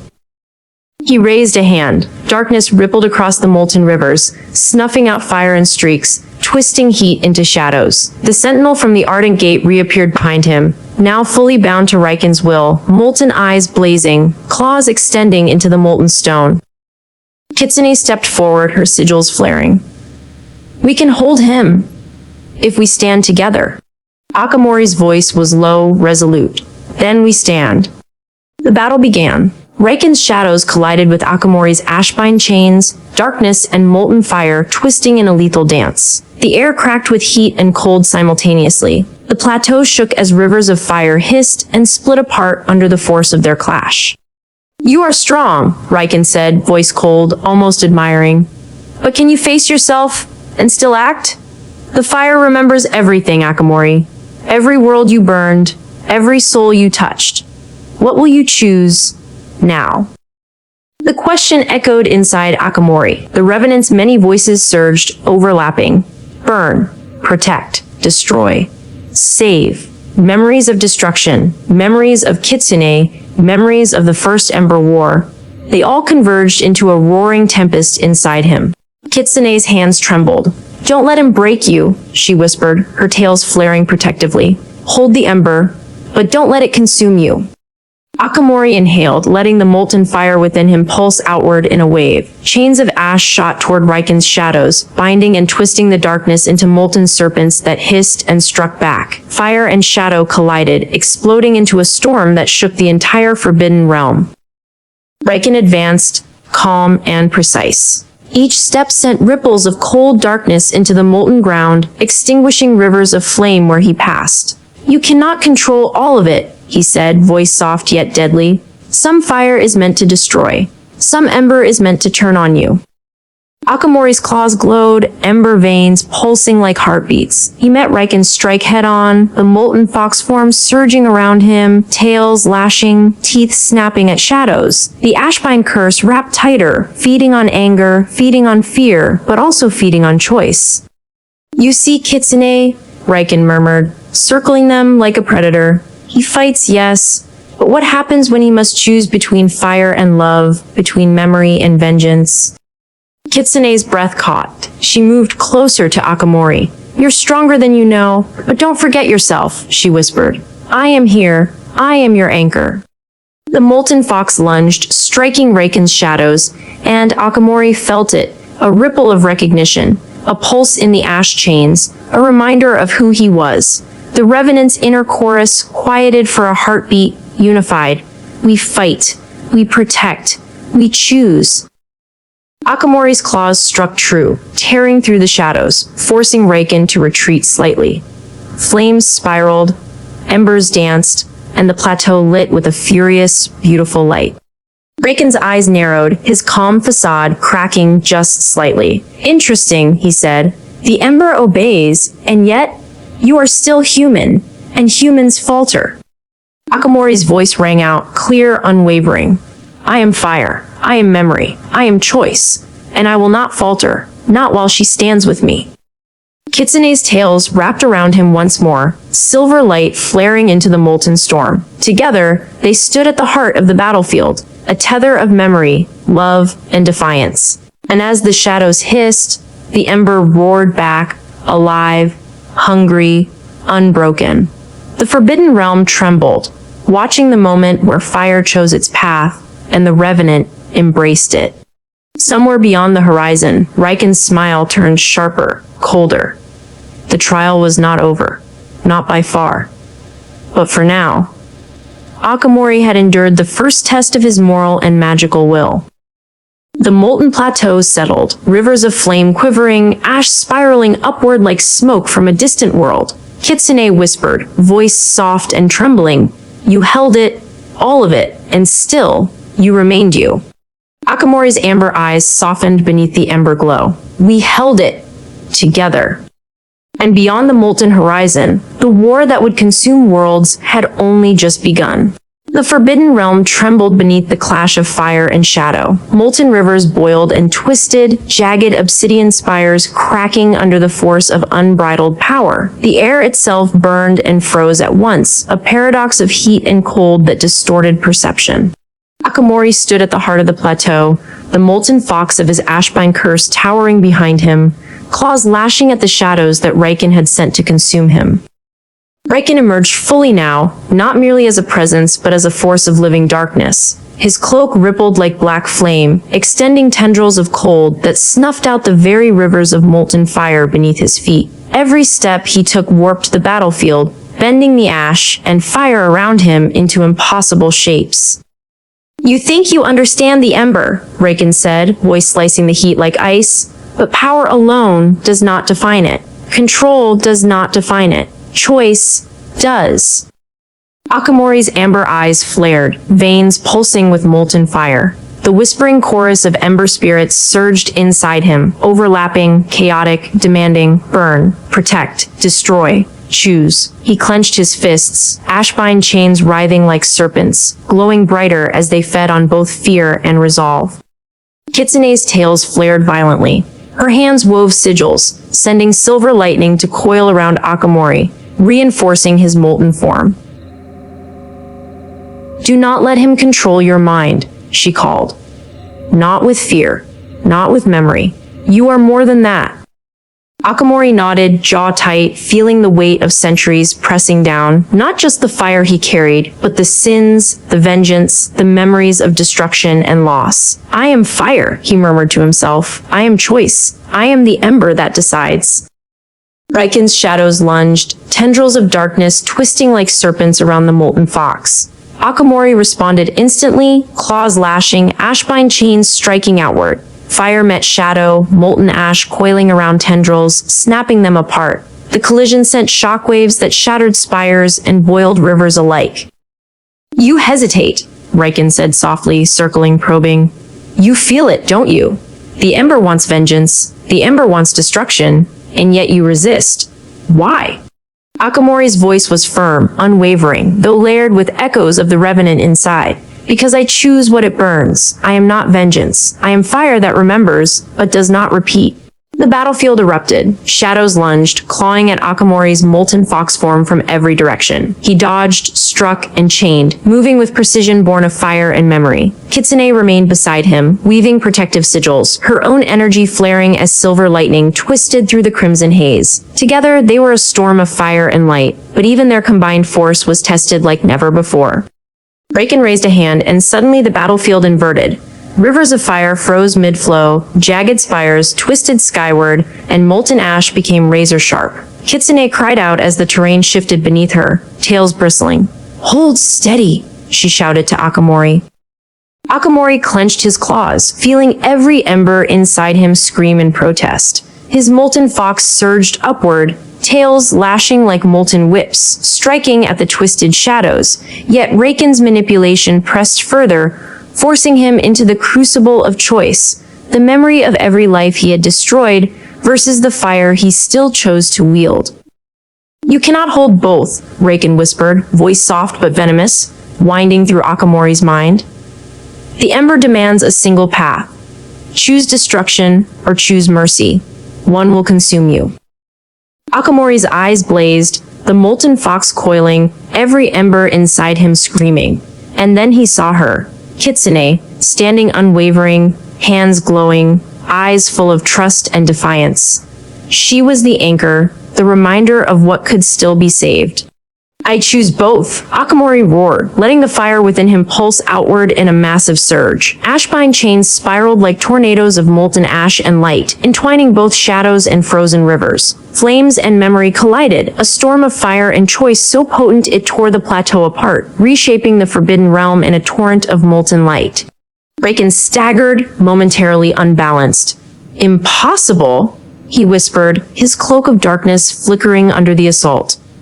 "The ember, it bends to the will of the heart?" Akamori's amber eyes met Kitsune's, molten fire blazing with clarity. "Not just my will," he said, voice layered with the reverent chorus of ember spirits. "Our will, together."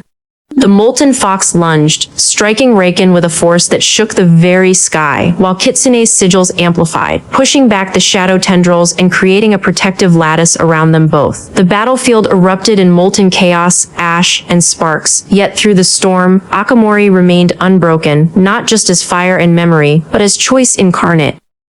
Raken stepped back, cloak flickering like dying shadows. His eyes gleamed with recognition and calculation. So, the Revenant has embraced the ember without surrendering to it. Clever. Very clever. Akamori's voice, calm and resolute, echoed across the molten plateau. Clever? No. I am fire. The Forbidden Realm had transformed. Molten rivers now surged like tidal waves, colliding and twisting into jagged spires that pierced the smoke-darkened sky. Ash fell like snow, but it burned. Every gust of wind carried heat and whispers of memory, testing the resolve of anyone who dared step within this crucible. Akamori stood at the center, molten fox form coiled and immense, ashbine chains writhing like serpents, claws gleaming with the fire of 1,000 ember spirits. His amber eyes blazed with calm fury, the revenant within him resonating as one. Kitsune's silver tails flared, weaving protective sigils in the air. Her hands glowed, sigils stretching into the molten rivers, bending them with her will. Her heart pounded in time with the ember, each pulse tethering Akamori to the present. Across the battlefield, Riken emerged, stepping from shadows that warped reality itself. His cloak rippled like black flame, and with each step, rivers of molten fire hissed and fractured. His eyes gleamed with both calculation and hunger. You've mastered the ember, Riken said, voice soft yet razor-sharp. But mastery is only half the battle. The other half is survival. Akamori's claws flexed, ashbine chains tightening around molten pillars. Survival is not enough, he said. I decide what lives, what burns, and what I protect. With emotion, Riken unleashed shadows like black rivers, moving faster than thought, striking at the molten fox from every angle. Akamori responded instantly, ashbine chains snapping, coiling, binding, and striking back, cutting shadows apart while the ember spirits roared in harmony, their voices forming a choir of fire and memory. Kitsune stepped forward, her sigils flashing like silver lightning, deflecting the tendrils of darkness and reinforcing Akamori's defenses. He wants to divide you, she shouted over the roar of clashing elements. Do not let him. Hold the ember. Hold yourself. Akamori's amber eyes softened briefly as they met hers. I am fire. I am memory. I am choice. He let the molten fox surge, claws striking with precision, ashbine chains lashing like molten whips that tore through shadow and stone alike. The Forbidden Realm itself shuddered, recognizing the power it had never seen before. Riken's shadow tendrils converged into a massive strike, a wall of darkness meant to crush and snuff out every ember. Akamori leapt forward, molten fox form expanding, tails lashing, claws tearing through the darkness. He unleashed a surge of ashbind, chains wrapping around the shadow wall, constricting it, feeding on fear and rage, bending it into molten serpents that turned on their master. You cannot contain me, Riken said, voice rising, cloak flickering as black flames licked at the molten ground. The ember is only fire, and fire consumes everything. Akamori's roar was a tidal wave of memory and defiance. The ember spirits inside him merged into a singular pulse of pure intent. Then let it consume what I choose. Rivers of molten fire erupted into the sky, ashbine chains coiling into massive arcs that struck Riken directly. The shadows shrieked, twisting, fracturing under the force. But Riken remained, regaining composure with a calculated smirk. Impressive, but let us see, how will you wield mercy in the face of total destruction? Kitsune's tails lashed violently, silver sigils sparking like lightning. Then you'll stand with me, she shouted. We decide together. Akamori's molten fox surged forward, claws tearing at shadow and molten spire alike. Kitsune's energy intertwined with his, reinforcing his strike, weaving the power of bond, choice, and memory into a weapon that was no longer just fire, it was purpose incarnate. The impact exploded across the plateau, rivers of molten fire, and shattered shadow spiraling skyward. The Forbidden Realm trembled and cried in molten echoes. For a heartbeat, the world paused, as if every ember and ash particle held its breath, acknowledging that the Revenant had truly embraced the ember without surrendering to it. Riken staggered, cloak flickering as shadows unraveled. His eyes narrowed, a mixture of calculation and grudging respect. So, the fire obeys the heart that wields it, he whispered, almost to himself. Interesting. Very interesting. Akamori's amber eyes softened as he looked to Kitsune. Together, he said, voice steady despite the fury around them. Always together. Kitsune nodded, tails wrapping around him, silver light burning against molten heat. Always, she whispered. The forbidden realm pulsed with recognition, rivers of molten fire twisting into spirals that danced in celebration. The first full-scale trial had been survived. Akamori had proven that choice, love, and memory could coexist with fire, even in the crucible of shadows. But beyond the horizon, Riken's smile sharpened, colder than ever. The war had only begun, and the true test of the Ember, the Revenant, and the bond that tethered them had yet to arrive. The sky above the Forbidden Realm tore open. Molten rivers boiled with renewed fury, spires of obsidian and ash shattering as if the land itself screamed. The air carried the weight of ancient fire and unrelenting shadow, a storm without wind or rain, one forged from pure will and fury. Riken emerged from the torn horizon, shadows streaming from his cloak like living night, absorbing light, bending molten rivers toward him. His eyes blazed with precision, menace, and a dark anticipation. You've survived the trials of fire, he said, voice resonant, echoing like thunder across the plateau. But now, you face the crucible itself. Not just fire, not just shadow, your soul. Akamori's molten fox coiled around him, ashbine chains lashing and pulsing, feeding on the ember spirits within. Amber eyes met Riken's cold glare, steady, unflinching. I am fire. I am memory. I am choice. Kitsune stepped beside him, her silver tails lashing and sigils forming in a protective lattice around them. Whatever comes, she whispered, we face it together. Riken raised his staff, molten runes igniting with unbearable heat. Shadows spiraled, twisting into impossible shapes that clawed at the plateau. Akamori unleashed his molten fox, claws striking with precision, chains coiling into serpents of molten ash that tore through shadow tendrils. The battle erupted in a storm of fire and darkness. You've learned control, Riken said, circling. But can you endure the cost of choice? Can you wield mercy when destruction stands at the gates? The Forbidden Realm shuddered. Ash spiraled, molten rivers erupted, and the very air seemed to tremble with anticipation. Akamori's inner chorus surged, thousands of ember spirits screaming, overlapping, demanding action. Destroy, protect, remember, forgive, burn, save. Kitsune's voice cut through the tempest. Hold fast, Akamori. Your heart is your anchor. Akamori roared, letting the molten fox surge, ashbine chains snapping, lashing, coiling, constricting the darkness that Riken wielded. Shadows shattered, but Riken's counterstrike came as a tidal wave, bending reality itself, twisting molten fire into blackened rivers that threatened to consume them both. Do you see? Riken said, voice calm and relentless. The ember tests all, memory, rage, love. But there is always a choice. And every choice has a cost. Akamori's claws glowed, ember veins pulsing like living heartbeats. He raised his voice, layered with every whisper from the spirits inside him. I choose both.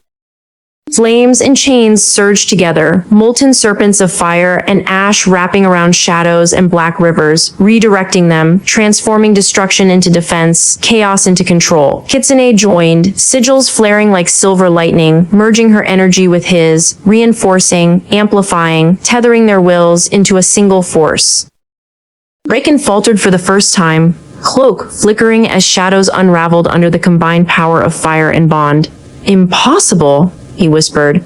The ember obeys the heart, not the hand that commands it. Akamori's amber eyes softened, molten fox form towering, tails lashing, claws gleaming. Not just my heart, he said, voice firm and unwavering. Ours, together, always. Rivers of molten fire erupted skyward, ashbine chains snapping, spiraling around Riken like a living cage of light and memory. The Forbidden Realm trembled, alive, recognizing the moment where choice, love, and memory converged in the fire that could decide worlds. Raiken's expression hardened, but there was a glimmer of acknowledgement. He had tested the Revenant to the limits of fire, shadow, and moral will, and found him unbroken. Clever. Very clever, he murmured, retreating slightly, shadows coiling around him like a storm of night. But the war is far from over. The Ember has remembered, but can it endure the true darkness to come? Akamori exhaled, molten fire dimming slightly as the immediate threat receded. He turned to Kitsune, silver tails wrapping around him protectively. We endured, he whispered, but this is only the beginning. Kitsune touched his face, eyes glistening with both relief and fear. Then we endure together, she said, voice trembling yet resolute. Always together. The Forbidden Realm pulsed, rivers of molten fire spiraling in recognition, spires of ash and obsidian standing tall, witnessing the Revenant who had faced fire, shadow, and moral crucible and emerged whole. Beyond the horizon, Raiken's smile remained, sharper, colder, patient, and calculating. The war had only begun. The next trial, the one that would challenge not just fire and memory, but heart, trust, and destiny, waited in the shadows yet unseen. The molten plateau cracked beneath the weight of the storm. Rivers of fire boiled like blood, jagged spires of obsidian erupted like teeth from the earth, and ash swirled into spirals that burned the eyes. The Forbidden Realm trembled as if anticipating the inevitable. Raiken hovered above the plateau, cloak of shadows spreading wide, the very air bending around him. His voice cut through the molten wind like a knife. Enough tests. Now you face the true Ember, the one that consumes without mercy, the one that remembers everything and judges all. Akamori's amber eyes blazed beneath the blackened skull mask, molten veins spreading across his arms and neck. He let the whispers of the Revenant within him rise, thousands of ember spirits screaming in unity. This is the time. This is the purpose. This is choice. Kitsune stood beside him, tails glowing like silver fire, sigils weaving into the molten rivers. Hold nothing back, she whispered. I'll be with you every step. Akamori's claws dug into the scorched ground. The molten fox form surged, towering higher than ever, its ashbine chains coiling like serpents ready to strike. The Revenant inside him stirred fully awake, fury, memory, vengeance, and resolve merging into a singular force. Raiken's shadows exploded forward, rivers of black curling and snapping like living darkness, intent on consuming all. Show me the fire of the Revenant, he commanded. Akamori roared. The molten fox erupted in blinding light. Ashbine chains shot outward, encircling Raiken's shadowy tendrils, constricting, lashing, feeding on anger and fear. Fire and memory collided, molten serpents twisting through shadow, tearing reality apart. Kitsune moved in perfect sync, silver sigils striking like lightning, reinforcing the ember chains, protecting Akamori while amplifying his power. We are one, she shouted. Every ember, every memory, every choice, together. The molten fox howled, ashbine chains exploding outward in spirals of molten ash, consuming shadow and reshaping fire alike. The Forbidden Realm quaked, responding to the reverent chaos of a power that had once been fractured. Now whole, now awakened. Raiken staggered under the force, cloak of shadows flickering as molten rivers coiled around him, constricting, lashing. Impossible, he hissed, voice jagged with rage. No mortal, no Revenant, can command such will. Akamori's amber eyes blazed with fury and clarity. I am not mortal. I am not just fire. I am all that remembers, and all that chooses. The Revenant's voice surged from inside him, a chorus of flames and whispers. Destroy, protect, burn, save, and remember. Each voice harmonized into a single truth. Power obeys the will that holds it with purpose, not rage. Akamori unleashed his claws fully, ashbine chains spiraling, molten fire erupting like pillars of judgment. The impact collided with Raiken's shadows, tearing the air, shattering spires, bending the molten rivers into spirals of light and heat. Raiken roared, launching himself forward, shadows flaring into impossible forms, dark wings of living night striking at Akamori's heart. Kitsune's tails surged, silver light wrapping around him, sigils amplifying, tethering his power to her will. "You are not alone," she screamed. The molten fox leapt, ashbine chains snapping like thunderbolts, molten fire wrapping Riken in a cage of embers and memory. The shadows shrieked, folding in on themselves, reality twisting under the combined force of the Revenant's awakening and Kitsune's bond. Akamori's voice cut across the storm, layered with all the whispers of his past and present. "I am fire, I am memory, I am choice, and I will decide what burns." The molten plateau erupted in a blinding wave of molten ash and fire, spiraling into the sky, reshaping the forbidden realm with every pulse. Riken was thrown back, shadows unraveling like silk in the wind. For a heartbeat, silence reigned, a pause in the chaos as the realm itself acknowledged the full awakening of the Revenant. Kitsune stepped closer, silver tails wrapping molten ash from his shoulders, voice trembling but steady. "You did it. You are whole." Akamori's amber eyes softened beneath the molten glow, molten fox form pulsing in quiet power. "We did it, together." But beyond the horizon, Riken's eyes glimmered with the cold patience of the inevitable. The war was not over. The Revenant had awakened, but the true test, the one that would shake worlds and hearts alike, was only beginning. The Forbidden Realm groaned. Rivers of molten fire collided like titanic waves, jagged obsidian spires cracked and fell, and the ash-strewn sky twisted with storm and flame. Every heartbeat carried the weight of millennia. Every breath tasted of memory, vengeance, and fate. Riken stood atop a fractured spire, his cloak of living shadows stretching wide, feeding off the chaos around him. His eyes, cold and unyielding, tracked Akamori with precision. "You have awakened fully, but will awakening save you when destruction itself answers your fire?" Akamori's molten fox form towered before him, ashbine chains writhing like living serpents. His amber eyes glimmered with clarity and fury, veins of molten ember stretching across his skin. The whispers inside him, thousands of ember spirits, had become one voice, resolute and unwavering. "This is choice. This is fire. This is purpose."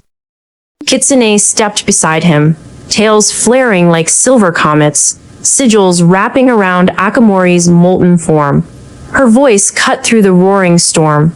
"You are not alone. Not now, not ever." Akamori nodded, voice firm. "Then we end this. Together." With a roar, he unleashed the molten fox fully, claws tearing the air, ashbine chains lashing outward. Molten fire collided with Riken's shadows, reality itself bending under the force of their confrontation. Rivers of black twisted into molten ash serpents, sparks of silver and crimson flaring as Kitsune reinforced their combined will. "You defy the natural order," Riken hissed, twisting shadows into spikes and whips, each one aimed at the heart of the Revenant. "The ember obeys, only devastation. Mercy weakens fire." Akamori's amber eyes flared brighter than ever. "Then let fire burn with choice." Ashbine chains erupted outward, lashing Riken's shadows, binding them, twisting molten rivers into cages of fire. The Revenant's voice thundered from within him, resonating across the battlefield. "Destroy, yes, but protect what matters. Burn, but choose. Remember, but do not repeat." Kitsune stepped closer, sigils flashing violently. "Focus. Let the ember answer your heart." Molten fox leapt forward, claws striking with unrelenting precision. Rivers of molten fire wrapped around Riken like living serpents, constricting shadows, unmaking darkness, bending reality itself. The Forbidden Realm shuddered, alive with the fury of the awakened Revenant, acknowledging the absolute convergence of fire, memory, and choice. Riken faltered, cloak of shadow flickering, his eyes narrowing. "Impossible," he breathed, almost to himself. "The ember bends to will, not rage." Akamori's voice, layered with every whisper of memory and every pulse of ember, rang out. "I am fire. I am memory. I am choice. I am not vengeance. I am purpose. And I decide what burns." The molten fox surged higher, ashbine chains snapping outward, spiraling like titanic serpents. Molten rivers erupted into the sky, colliding with shadows, forging pillars of flame and ash that shook the realm itself. Kitsune's silver sigils intertwined with molten fire, a lattice of pure bond and love, amplifying and tethering their wills as one. Riken screamed, shadows tearing, reality fracturing around him. For a heartbeat, the world paused. Then Akamori struck, claws blazing, ashbine chains coiling and snapping. Rivers of molten fire surged, spirals of ash and silver lightning twisting skyward. Riken's shadows unraveled, collapsing into molten chaos, leaving him suspended in the eye of the storm.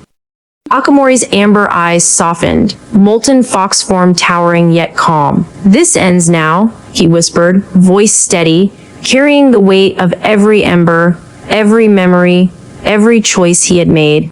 Kitsune stepped closer, tails brushing molten ash from his shoulders. "Together," she said. "Always together."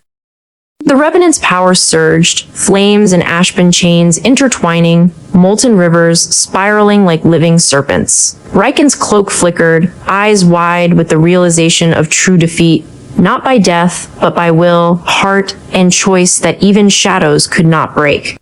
The Forbidden Realm pulsed violently, responding to the converged will of Akamori and Kitsune. Molten rivers twisted skyward, spires of ash shattering, and fire and memory merged into a cathedral of molten light. Every ember spirit, every silver sigil, every spark of life and love converged in a singular declaration of the Revenant's full awakening.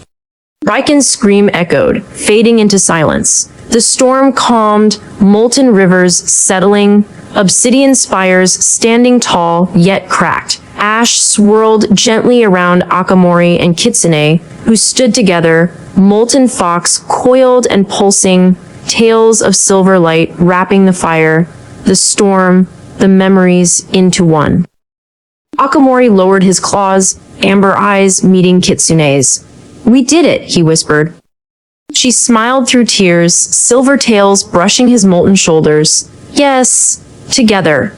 Beyond the horizon, the remnants of shadow fled, whispers of Riken's defeat echoing across worlds. The ember had remembered, awakened, and chosen its path, not through destruction, but through will, love, and choice. The crucible was complete. The Revenant was no longer just fire, memory, or vengeance. He was whole. And the Forbidden Realm finally exhaled. The storm had passed. Rivers of molten fire still flowed, but their fury had calmed, transforming into streams of liquid light, glimmering like captured stars. Ash drifted gently, no longer burning, no longer threatening, settling over the fractured spires and molten plains like a soft, solemn shroud. The Forbidden Realm exhaled, alive but at peace, as if acknowledging that the Revenant had chosen, and the Ember had finally obeyed. Akamori stood at the heart of the plateau, molten fox form receding, ashbine chains dissolving into sparks that floated and fell like fireflies. His amber eyes, still glowing faintly, reflected both the fires of battle and the warmth of something deeper, a quiet resolution.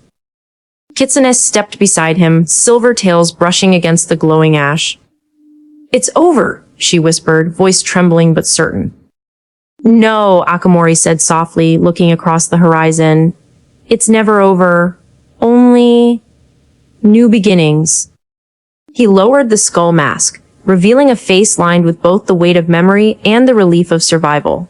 The Revenant, the fury, vengeance, and ember that had consumed him, was no longer a force of destruction. It was a part of him, tamed, understood, and chosen. Kitsune reached for his hand. Their fingers intertwined, warmth spreading through the cold ash, grounding them in the reality they had fought so hard to reclaim. "Then we begin together," she said. Akamori's amber eyes softened, glimmering with faint embers as he smiled, a rare human smile. "Together," he echoed. The plateau shimmered as molten rivers cooled, flowing into new channels, creating landscapes that were both alien and beautiful. Obsidian spires solidified into towers of memory, monuments to fire and choice. Ash lifted gently, revealing glimpses of the world beyond the Forbidden Realm. Forests untouched, rivers untamed, skies vast and open. Life waited, patient, resilient. From the horizon, a faint ripple of shadow attempted to stir, a whisper of Riken's lingering essence. But the revenant inside Akamori surged, a quiet, unyielding pulse of ember that held every memory, every lesson, every bond forged in fire. The shadow hissed, recoiling before the resolute will of the revenant. Akamori placed a hand over his chest, feeling the pulse of the ember spirits inside him, not as chains, not as vengeance, but as guardians, guides, and witnesses. I am fire. I am memory. I am choice. Kitsune's silver tails wrapped around him gently, sigils shimmering faintly in the cooling air. The ember listens now, she murmured, and it answers only you and us. They began walking across the plateau, molten ash crunching softly underfoot. Each step reshaped the land, rivers of light flowing with them, leaving paths of rebirth where devastation had once reigned. Every step was a choice, every heartbeat a reminder of what had been learned. Fire could destroy, yes, but it could also heal, protect, and illuminate. Akamori glanced at Kitsune, amber eyes meeting silver. Whatever comes next, he said, voice calm but resolute, we face it as one. The ember may remember, but we decide what it becomes. Kitsune smiled, a rare, luminous warmth lighting her silver hair. Always, she whispered. Above them, the skies began to clear. Stars shimmered faintly through thinning ash clouds. Moonlight touched the molten plains, turning rivers of fire into liquid silver. The Forbidden Realm, once a crucible of trial, now breathed like a living testament to endurance, memory, and the power of choice. Akamori's molten fox form finally dissolved completely, leaving only the man who had embraced fire, vengeance, memory, and love, whole, unbroken, and free. As they walked toward the horizon, together, the ember pulsed softly beneath his skin, a heartbeat of fire that had remembered, awakened, and chosen its path. And in that pulse, the world felt alive again. The Forbidden Realm had finally exhaled. Molten rivers that once roared with hungry fire now shimmered like veins of gold in the fading twilight. Heat radiated softly, carrying no threat, only the memory of what had been endured. Akamori stood at the cliff's edge, the wind tugging at his cloak, tugging at the ember in his chest. It pulsed softly now, not as a weapon, not as a curse, but as a heartbeat. He could feel the weight of all he had been and all he had chosen to become. The fire within him no longer demanded destruction. It waited, calm, patient, like a sentinel that had finally learned restraint. Kitsune approached silently, her 9 tails catching the dying light, shimmering like rivers of silver and violet that stretched across the sky. Each step she took carried centuries of shared trials, whispers of trust and fear, courage and doubt. When their eyes met, there was no need for words. Every memory, every silent battle, every heartbeat spent on impossible paths lingered between them. Akamori lifted a hand and brushed it lightly across hers. I thought I could rule with fire, he said softly, the ember beneath his skin glowing warmly, but it's only with you that I feel whole. Kitsune smiled, a rare, gentle curve of lips that lit the twilight. Then let the world burn or heal around us, she whispered. We'll walk it together. He intertwined his fingers with hers. The ember in his chest flared softly, not violently, as if it recognized her presence as a balm rather than a weapon. Golden light spread outward, weaving warmth into the wind, painting the air in fire that no longer destroyed but nurtured. Far below, along the rim of the ember scar, Riku paused. He had watched the trials unfold, the firestorm, the ardent gate, the memories carved into Akamori's soul, and he understood now what had been achieved. His own fire, once wild and impulsive, now pulsed quietly, steady and patient, reflecting the lessons of restraint, courage, and connection. Riku exhaled. The echoes of ember, shadow, and memory faded into the rising dawn. It's not over, he whispered, not a threat, not a warning, but a promise to himself, to the world, and to the fire he carried. He turned and walked toward lands unknown, a figure tempered by loss, by survival, and by the choices he had made. The world was alive, and so was he. Akamori and Kitsune stepped forward together, their silhouettes framed by the first true light of dawn. The world stretched beneath them, ruined yet beautiful, quiet yet alive. Fire and wind, love and trust, choice and memory, they moved as one. Every heartbeat was a reminder. Even in the shadow of endless destruction, love could endure, trust could heal, and hearts could guide the course of history. They paused at the cliff's edge, hand in hand, breathing in the golden light, letting the calm settle into their bones. For a long moment, nothing moved but the wind through their hair, the soft ripple of tails, and the faint heartbeat of ember beneath the surface. Then Kitsune spoke, soft but steady. Whatever comes next, we face it together. Akamori's eyes glimmered, fire tempered into warmth. Together, he agreed. The horizon glowed with the dawn of a new era, and in that light, three souls, Akamori, Kitsune, and Riku, stood ready. Not as warriors of revenge, not as embers of wrath, but as guardians of a world that had survived fire, shadow, and memory. And somewhere beyond sight, beyond time, the world seemed to exhale in relief, as though acknowledging that, for now, hope had been reclaimed. And thus, the memory closed. The fire that had burned through ages quieted, folding itself into silence. The world of dawn and choice faded, not lost, not forgotten, but sealed within the ember that still beat beneath Akamori's heart. What they had seen, what they had become, was memory made flesh, a story carved in flame. For the first time since the war began, he understood. Every scar, every betrayal, every oath and flame was not just a past to mourn, but a truth to remember. And as the light dimmed, the ember stirred once more, not to end the story, but to lead it forward. The wind carried no warmth. It whispered across the silent valley, threading through ancient ruins long buried beneath ash and time. The world that had once burned now stood eerily quiet, waiting, watching, for the return of something it could neither forgive nor forget.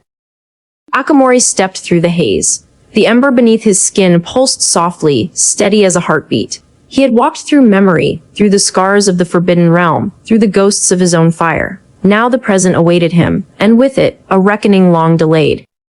The lands of Morwen stretched before him, no longer ruins, but reborn fragments of old creation. Rivers of faint light wove between glass-like stones, and above them, the stars burned with strange hunger. He could feel it, the eyes of the gods, still dreaming, yet restless. Behind him, the wind shifted. Kitsune emerged from the mist, her silver tails faintly aglow, her gaze unreadable. "We're back," she murmured, her voice low, cautious. "But this world doesn't welcome us anymore." Akamori's jaw tightened. Then it will remember why it feared us.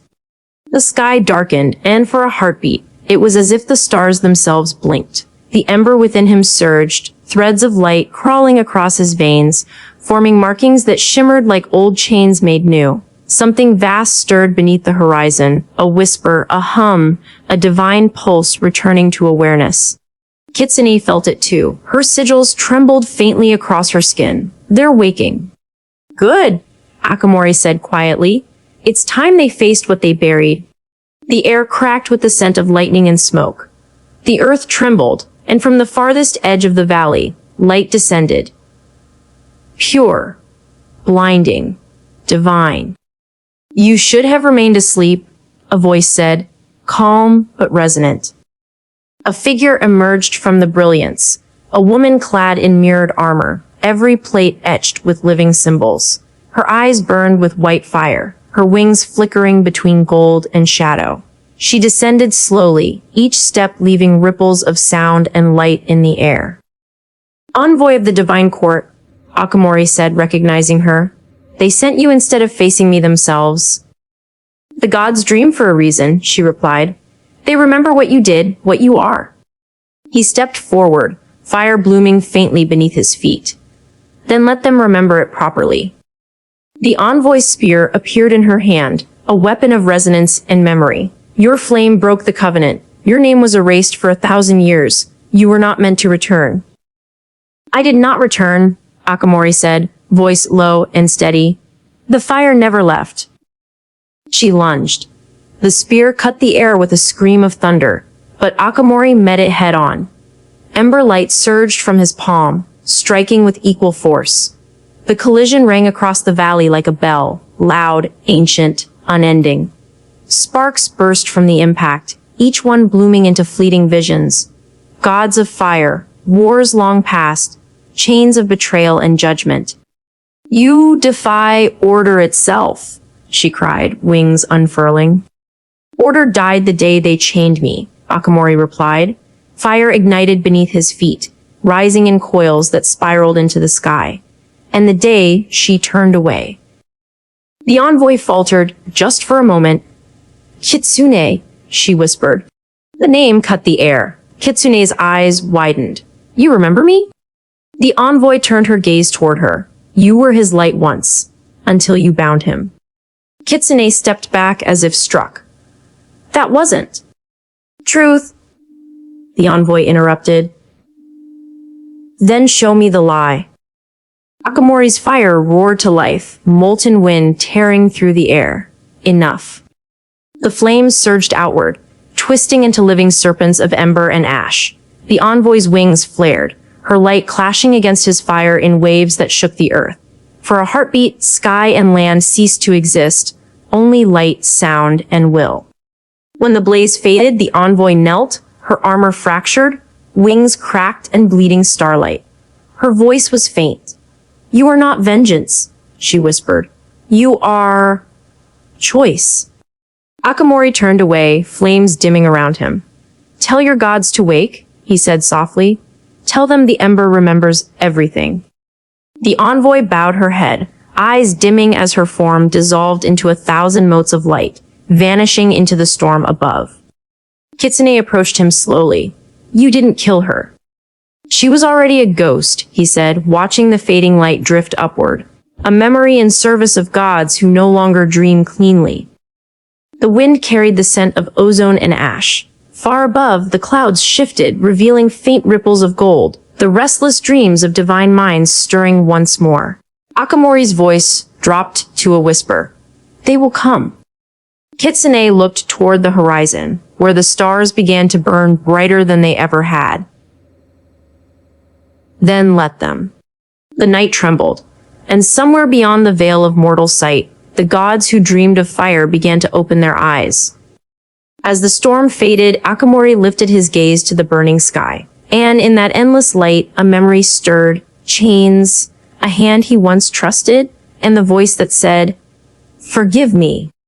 He closed his eyes. The ember in his chest flickered once, twice, then burned steady. "The fire remembers," he murmured. The world trembled. From the highest peaks of the celestial range to the silent ruins beneath the ember scar, a pulse rippled through every corner of creation, slow, deep, and ancient. The gods had heard. The skies bled faint light as if dawn itself hesitated to rise. Storms flickered along the horizon, uncertain whether to break or bow. The winds that once carried prayers now carried whispers. He has returned. Akamori stood amid the ashes, the ember within his chest steady but restless. The fire was alive, whispering to him in tongues older than stars. Every breath he took drew in echoes of the past, the screams, the promises, the chains that once sealed him. And beneath it all, one name pulsed like a heartbeat. Kitsune. He turned toward the east, where the sky burned faintly silver, the direction of her sanctum. The ember flared, responding not to rage but to remembrance. The land around him began to change, stone melting into rivers of light, ash blooming into molten lilies that shimmered briefly before fading. Wherever he stepped, the world reshaped itself to his presence.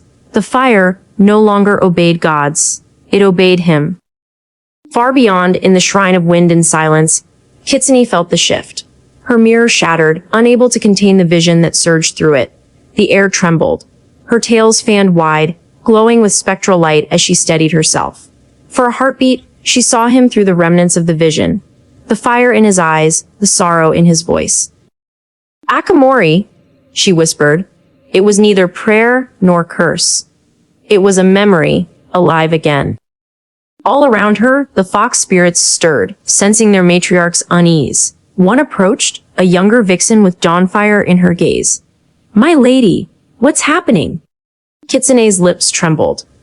"A promise," she said softly. "One the gods thought they had buried." The wind howled as though answering her words.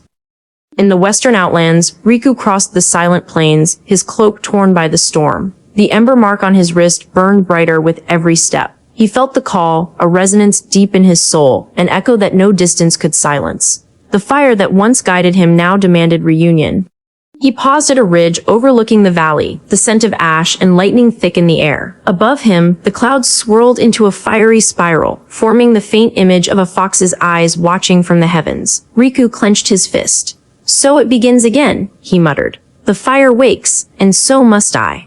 Akamori lifted his gaze to the heavens, where thunder murmured like the breath of old gods. He could feel them, distant, wary, remembering the chains they once forged. He smiled faintly. "Dream of peace, if you must," he whispered to the storm, "but I am your waking." Lightning split the sky. For an instant, the light shaped itself into wings of flame behind him, vast, unbroken, divine. And far away, Kitsune felt the same lightning cut through her shrine. She fell to her knees, her eyes wide with both dread and yearning. The fire, it's remembering everything. The ember's pulse quickened, faster, deeper, alive. What had begun as a memory was now becoming prophecy. The gods stirred from their long slumber, their dreams of balance collapsing into fear. And as the fire spread across heaven and earth, Akamori walked through the storm, silent, resolute, unbound. He had returned not as vengeance, not as salvation, but as truth. And the world would soon learn what truth costs when it burns. The heavens did not sleep that night. Clouds turned crimson, their edges burning with silent lightning. The world below shivered beneath the weight of awakening gods, beings who once ruled through silence and fear, now restless in the echo of the Revenant's return. Akamori walked across the molten plain, the wind bending around him like a living thing. The ember inside his chest burned without mercy or hesitation. It was no longer a prisoner of faith. It was a declaration. He could feel them watching, the divine ones who had bound him, the spirits who had whispered betrayal into Kitsune's ear, the same celestial order that once called him guardian. Their fear tasted like ash.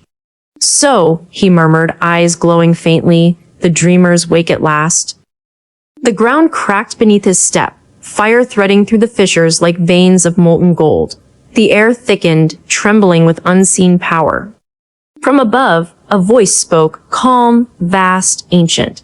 "You defy us again, flame-born." Akamori looked up, his expression unreadable. "I do not defy, I return." A form began to emerge from the clouds, a figure of light and shadow, shifting between man and god, draped in radiant mist. Its eyes were like twin suns, and its voice was every echo of divine judgment ever spoken. "You were chained to protect the world from yourself. Do you forget why we bound you?" Akamori's fire flared, rippling through the air like a storm barely contained. "No, I remember everything, every word, every lie, every silence that you wrapped in the name of mercy." The god's form wavered, the light dimming slightly. "You were chaos. You would have consumed creation." "Creation," Akamori said quietly, "was already burning." The ember pulsed, and for a moment, the sky itself seemed to bend toward him. Flames arched into the clouds, forming shapes of foxes, wings, and broken chains. From a distant shrine, Kitsune felt the divine tremor. She rose to her feet, surrounded by the fox spirits, her silver tails flickering like blades. "They found him," she whispered. The younger vixen at her side hesitated. "Will you stop him, my lady?" Kitsune closed her eyes. "I don't know if I can." The air around her shimmered, fragments of her own divine aura unraveling. The bond she had buried, the one forged in love and broken in fire, now burned at the edge of her soul. "I sealed him to save us all," she murmured. "But perhaps the gods needed saving from themselves." Lightning carved across the horizon, marking the place where Akamori and the divine figure faced each other. The god raised its hand, summoning radiant chains of celestial flame. Return to your slumber, Revenant. The world has no need for your truth. Akamori smiled faintly. Then let the world learn to live without its illusions.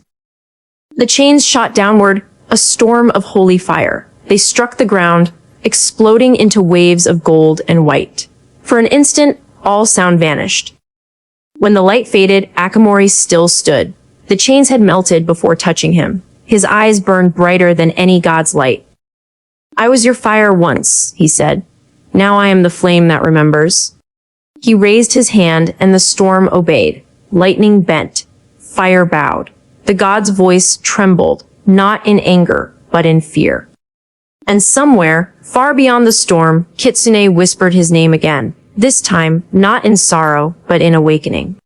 The world was shifting. The age of gods was cracking. And Akamori, the fire they once worshipped, had returned not to destroy them, but to remind them what creation costs when truth is chained. The dawn broke in silence. Not peace. Silence. The kind that comes before a storm decides where to fall. High above the mortal plains, the sky burned gold and crimson as Akamori walked through the Valley of Old Gods. Every step he took melted frost into steam. Every breath carried whispers from the fire that once obeyed him. The shrines had long fallen, their guardians turned to dust, but their echoes remained. 1,000 forgotten prayers clung to the stones like ghosts too afraid to vanish. Akamori paused before one of them, the largest of the ruins, a temple built in his name before the gods condemned him. His own likeness stared back at him from a cracked statue, a warrior of flame with hands bound in light. How kind, he murmured. They remember the chains but not the fire. He placed a hand upon the broken altar. The stone pulsed faintly, a dying heart recognizing its master. Then came the tremor, faint but deep. The air warped. The ashes of the old offerings began to rise. A voice stirred behind him. You shouldn't have come here. The sound was soft, sorrowful, wind shaped like memory. Kitsune stepped from the shadow of a ruined archway, her silver hair trailing like moonlight through the smoke. Her eyes reflected the same dawn fire that now burned in his. I could say the same, Akamori answered without turning. This place is death to those who believe. I don't come here to believe, she said quietly. I come here to remember. He finally faced her. The years fell away in that single glance, the fire and frost of their past burning between them. He saw the same sorrow he once loved. She saw the same fury she once feared. Do you regret it? His voice was steady, but the fire beneath it trembled. The chains, the seal, the lie. Kitsune's lips parted, but no sound came, only the rustle of ash between them. You think you saved the world, he continued, but you only delayed its death. Her voice finally broke through. And you think fire will save it? Fire reveals what lies beneath the rot, he said, stepping closer. The gods dream of peace while they feast on silence. You know this, Kitsune. You felt it. Her tails flickered once, trembling with emotion she couldn't bury. I did what I had to stop you. To stop me, he smiled, not cruelly but in disbelief. And yet here you stand again. Kitsune's gaze lowered. Because I can't stop you anymore. The air shivered between them. The world seemed to hold its breath. The ruins around them began to glow faintly, not from his flame, but from the sigils buried deep beneath the earth. The gods had prepared for this moment. Akamori sensed it instantly. You brought them here. No, she said. They brought me. The sigils ignited, encircling them both in rings of celestial light. The sky thundered as divine energy surged through the temple grounds. Pillars of light speared the heavens, signals, beacons calling to the gods above. Akamori looked up as lightning tore the clouds apart. So, they come to finish what you began. Kitsune took a slow step forward, tears burning in her eyes. I didn't come to destroy you. I came to beg you before they arrive. For what? For restraint, she whispered. For mercy. The fire in him dimmed for the briefest heartbeat. Then, quietly, mercy is a gift I gave once. It burned me alive. The first god descended, light given form. Its voice shook the air, vast and distant. Akamori, a flame. You were forbidden to rise." He smiled bitterly. And yet, here I am. Kitsune reached for him, but he stepped beyond her grasp. Flames coiled around his arms like living serpents. The world began to tremble.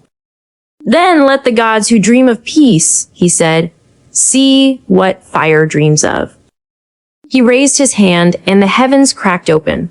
The fire that once slept in the earth rose in pillars, igniting the valley, devouring the sky. The divine light clashed with his flame, screaming through the air like the birth of a new sun. Kitsune stood at the heart of it, torn between heaven and the man she once loved, between her oath and her heart, between faith and fire. And in that moment, she understood. No chain, no prayer, no god would stop what had begun. For Akamori no longer sought vengeance. He sought truth, even if the world had to burn to see it. The heavens did not sleep that night.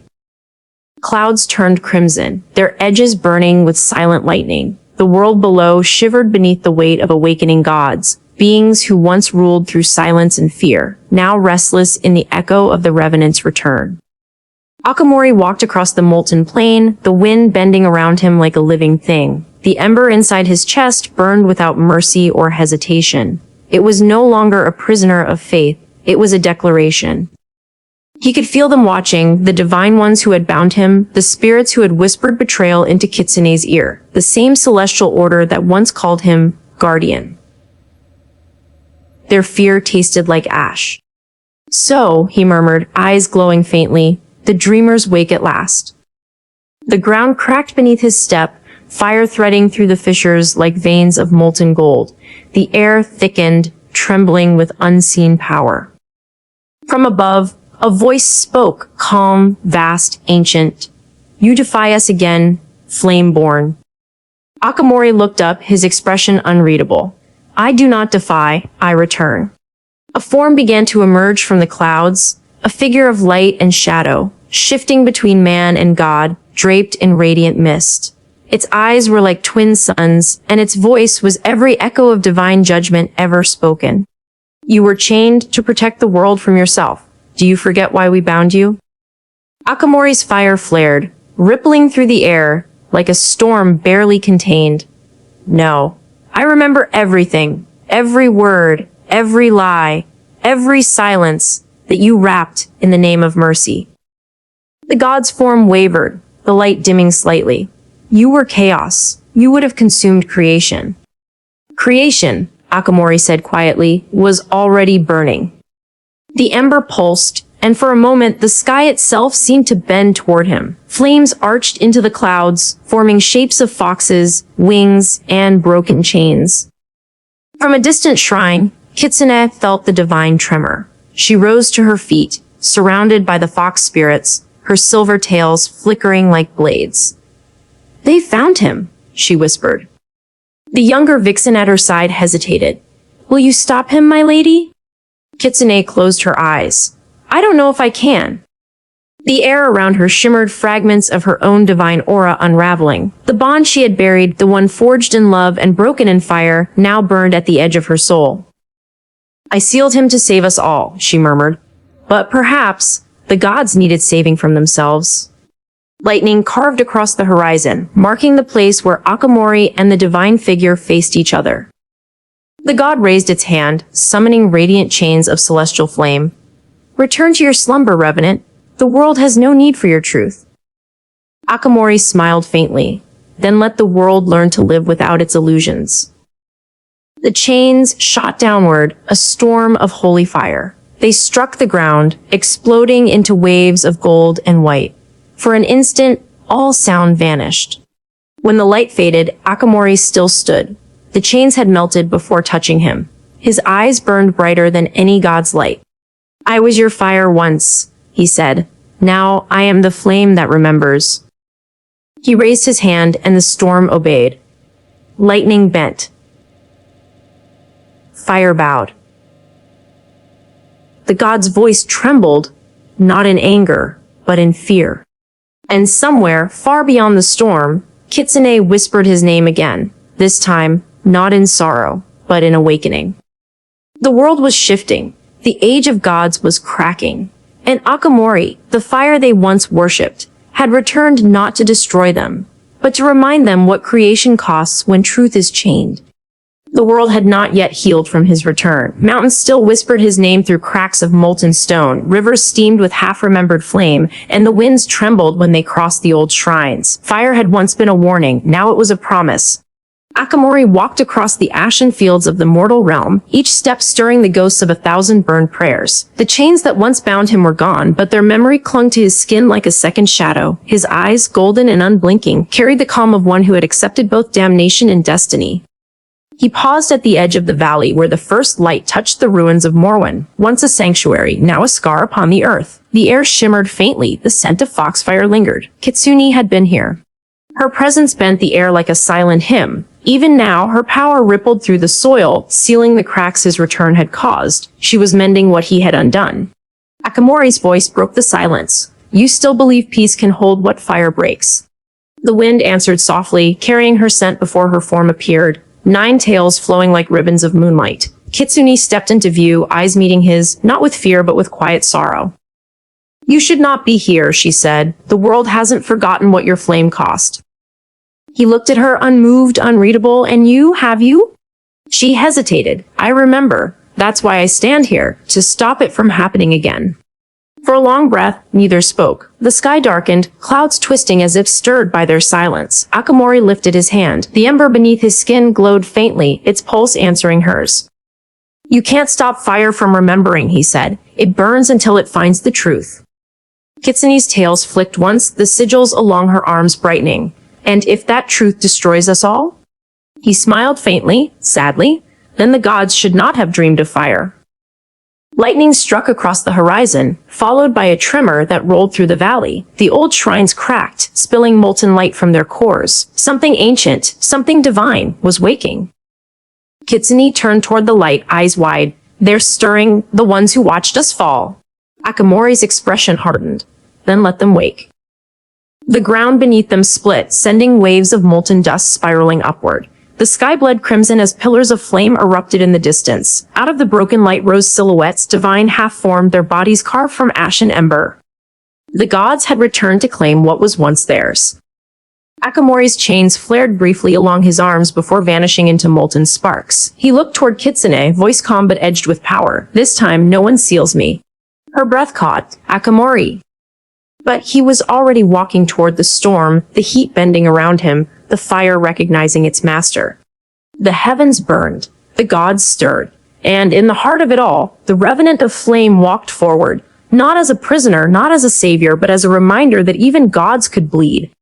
The era of peace had ended, the age of fire had begun. The night bled into a pale morning. The fires that had torn through the valley were dying, leaving the air heavy with smoke and memory. The world seemed to hold its breath, as if unsure whether to begin anew or end completely.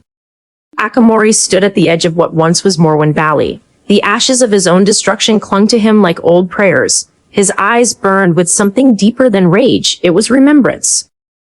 He did not move for a long time. Even the wind avoided him. Kitsune watched from a short distance, her white hair dimmed by soot. She had seen him fall before, seen the gods rise and curse his name. Yet somehow he still stood, the revenant of every fire that refused to die. Are you proud of this? She asked quietly. Her voice did not tremble. It carried a strange calm, like a blade drawn slowly from its sheath.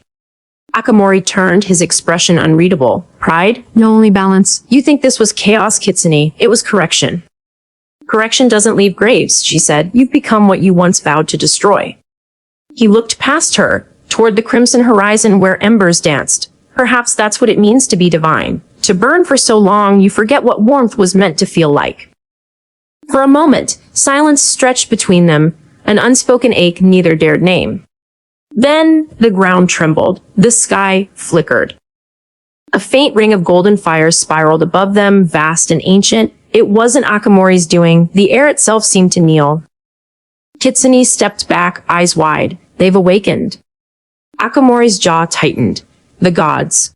The light deepened to gold and blood. From it, figures began to form, silhouettes that shimmered like molten glass, voices that sang without sound.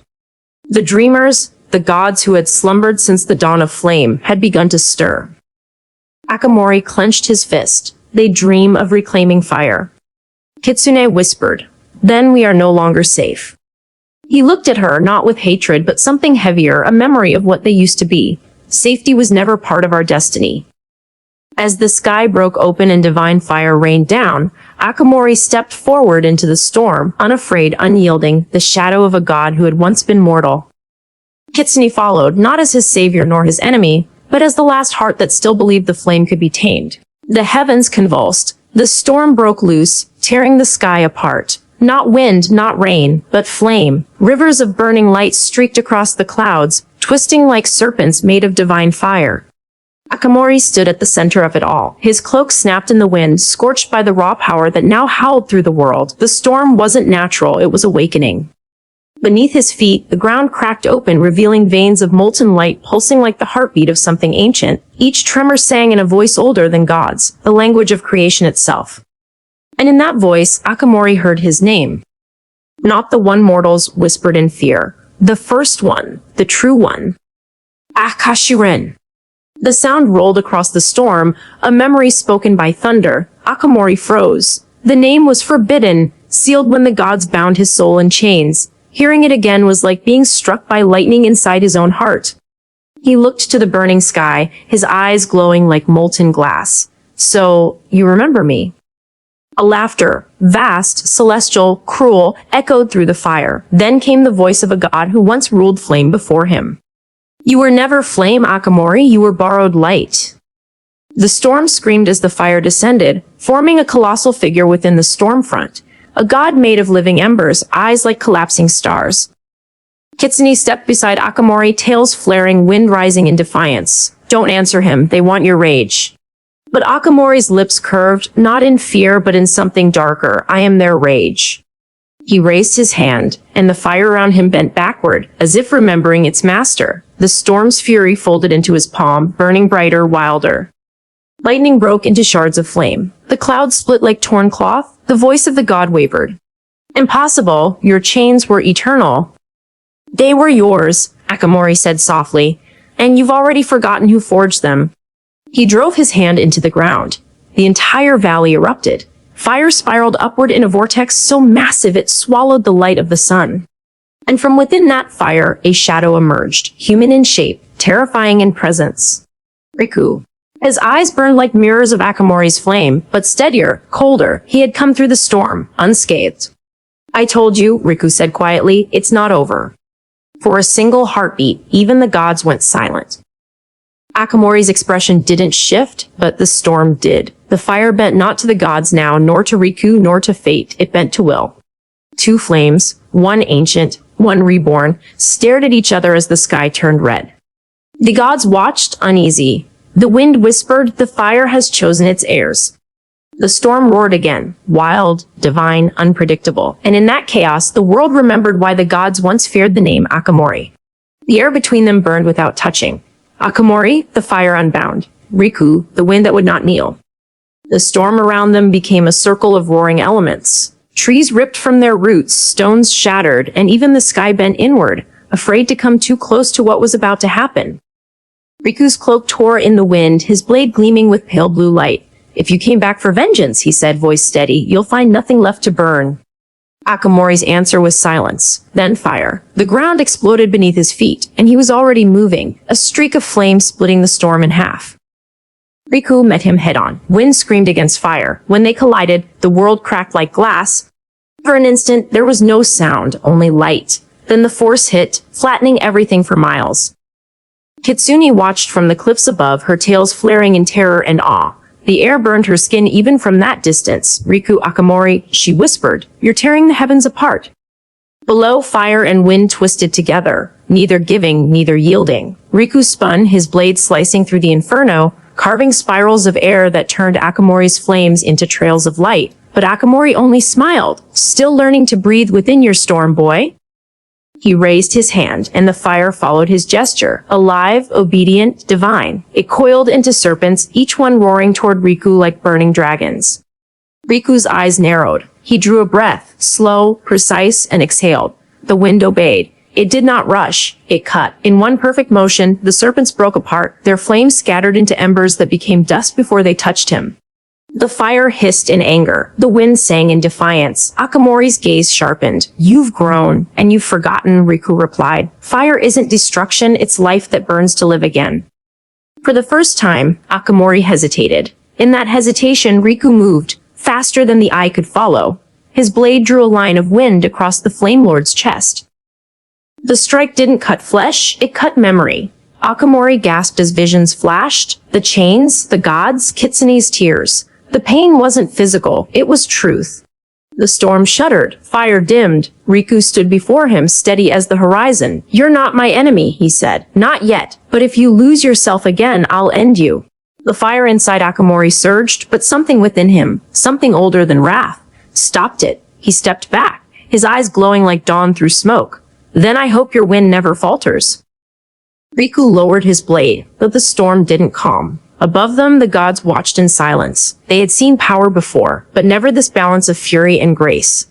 The storm broke at last, the sky returning to stillness. Riku turned away, vanishing into the mist. Akamori watched him go, fire dimming around him. "Wind that never sleeps," he murmured. "One day you'll have to choose which world you fight for." Behind him, Kitsune approached quietly. Her voice trembled, not from fear but from the weight of knowing what was coming. "You both woke something that cannot sleep again." Akamori didn't answer. He looked toward the horizon, where the embers of the storm still glowed like dying stars. "The gods," he said softly, "are dreaming again." And as the last flame faded, thunder whispered a promise. The dream would end in fire. Above the mortal world, the heavens quaked. The divine halls, once radiant and still, now flickered with unstable light. Golden pillars cracked, spilling rivers of divine essence that flowed upward instead of down.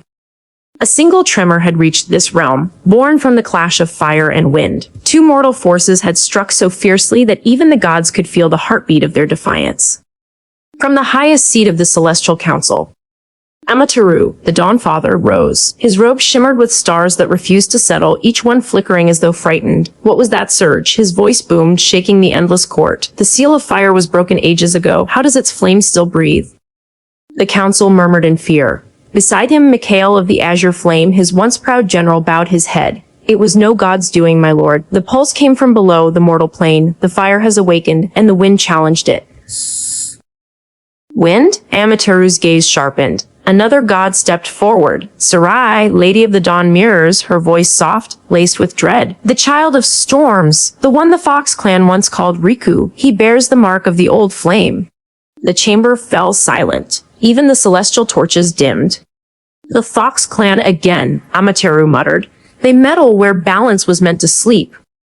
A voice rose from the shadows, deep, ancient, neither male nor female. "Not meddling, remembering." All eyes turned as Korin, the dreaming god, materialized, their form woven from shifting mist and pale light. "The fire they bound has awakened not from vengeance, but from memory. You chained Akamori to forget, but memory cannot be buried in flame." The council stirred uneasily. Mikhail frowned. "Then should we intervene?" "No," Korin said softly. "Watch. Listen. The dream of fire is not ending, it is rewriting itself." The air turned colder. A gust passed through the hall, carrying with it the faint echo of a human voice, distant, defiant. "If you lose yourself again, I'll end you." The gods froze. Even Amaterasu looked shaken. That was Riku. "Yes," said Korin, their misty form flickering like candlelight. And that voice reached even here. The mortal wind now cuts through divine silence.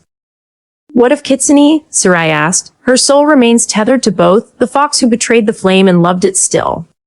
Korin's eyes glimmered like moons sinking into the sea. "She stands between memory and ruin. When the fire remembers love and the wind remembers loss, the gods will no longer be safe." Thunder rolled through heaven, though no storm existed there. The Dawnfather looked down upon the mortal plane, and for the first time in an age, his voice trembled. "Then it begins again," he whispered. "The world burns, and the gods dream of fire once more." And somewhere below, far beneath the divine halls, a single ember flickered, unseen, defiant, alive. It pulsed like a heartbeat. A whisper followed in its wake, "Let them tremble." The sky above the mortal realm was bleeding. Not with rain, but with light. Great threads of gold and crimson unraveled across the clouds as the heavens opened their eyes once more. Akamori felt it first. The heat in his veins shifted, no longer his own. Every ember inside him began to hum in rhythm with a power far greater, a call that came from beyond the stars. He looked up. The world felt smaller beneath that gaze. "They're awake," he murmured. Kitsune stood a few steps behind him, the wind tugging at her silver hair. Her tails flickered one after another like candles resisting a storm. Then the gods have remembered what they feared most.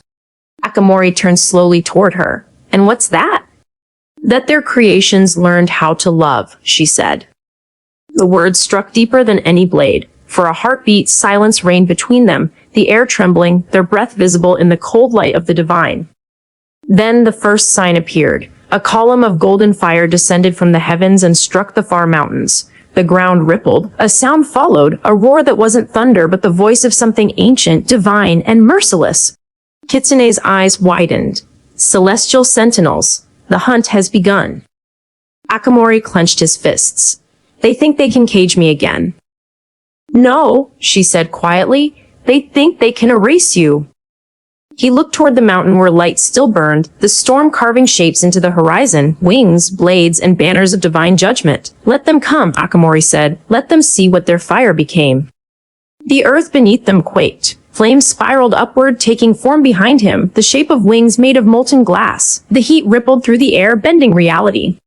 Kitsune stepped closer, her hand brushing against his arm. "If you fall again, the world won't survive you." Akamori glanced at her and smiled, slow and dangerous. "Then pray they kill me quickly." In the distance, the sky split once more. Figures descended, beings of pure light and wrath, their weapons forged from the stars themselves. The gods had sent their first soldiers. Riku stood at the edge of the shattered veil, watching the divine flames fall like meteors. His eyes reflected both fear and defiance. "You called this down, Akamori," he whispered, "but this time I won't just follow your fire." He drew his blade, lightning crackling along its edge. "I'll match it." The heavens roared, the mortal realm shook, and beneath it all, Akamori's laughter echoed through the storm, not of madness, but of memory returned. The hunt of gods had begun, and for the first time in ages, heaven feared the fire it had made. The heavens split like glass. From the rift descended a figure of impossible light, wings stretched wide, edges sharp as sapphire blades. Each step he took turned the air into song, each breath shimmered with divine heat. Mikael of the Azure Flame, first general of the celestial host, the god who once chained Akamori beneath the altar of fire. He descended without sound, landing upon the scorched valley that once held Morwen's ruins. The earth itself bowed under his presence, molten lines carving patterns of reverence around his feet. Akamori stood waiting, unflinching. His cloak of ember smoke drifted lazily, every thread pulsing in rhythm with the dying sun. Behind him, the wind bent to Kitsune's will, her tails weaving protective sigils in the air. "So," Mikael said, his voice both thunder and grace, "the lost flame remembers how to stand." Akamori tilted his head, "And the chained heavens still know how to kneel." A shockwave rippled outward, divine light clashing with ember fire. The air sizzled between them, the valley trembling under the weight of two truths too ancient to coexist. Mikael drew his blade. It burned with the color of stars, a weapon that had once pierced Akamori's heart. "You were Mercy's mistake," he said. "The gods will correct it." Akamori's eyes glowed amber red. "Then let them try." The world ignited.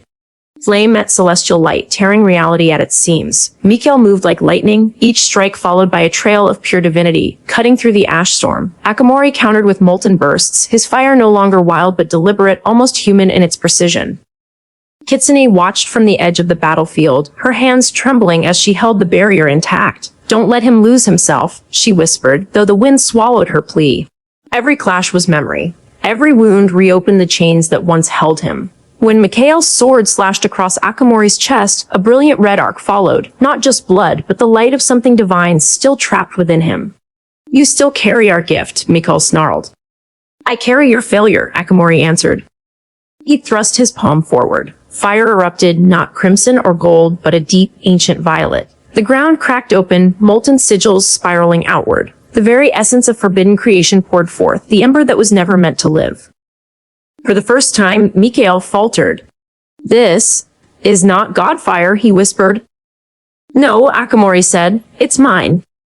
The flames consumed the valley, rising like a second dawn. Mikhail's wings caught the blast, half burned, half shining. He roared, torn between wrath and awe before launching himself skyward. The heavens above flickered, one of their generals wounded for the first time in eons.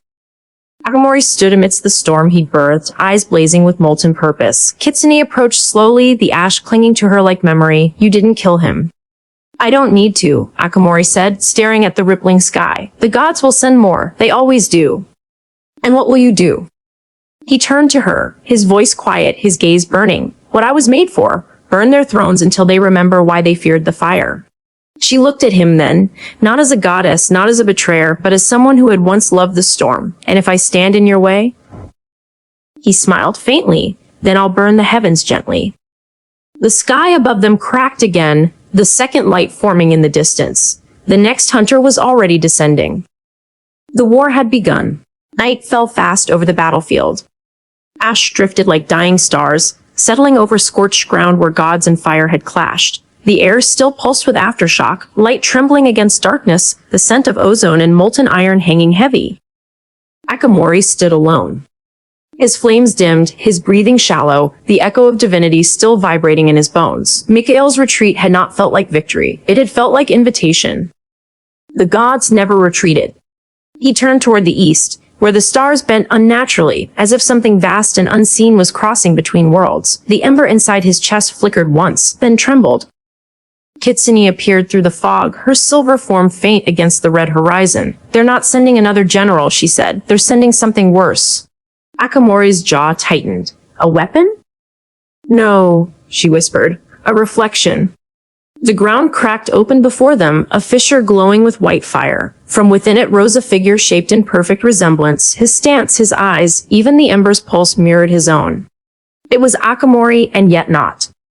The reflection's voice was low, almost gentle. You remember me, don't you? The part you killed to be free. Akamori's throat tightened. You're the revenant they made me bury. The mirror smiled, the same smile that once terrified gods. I'm everything you burned away. The vengeance, the hunger, the love that turned to ash.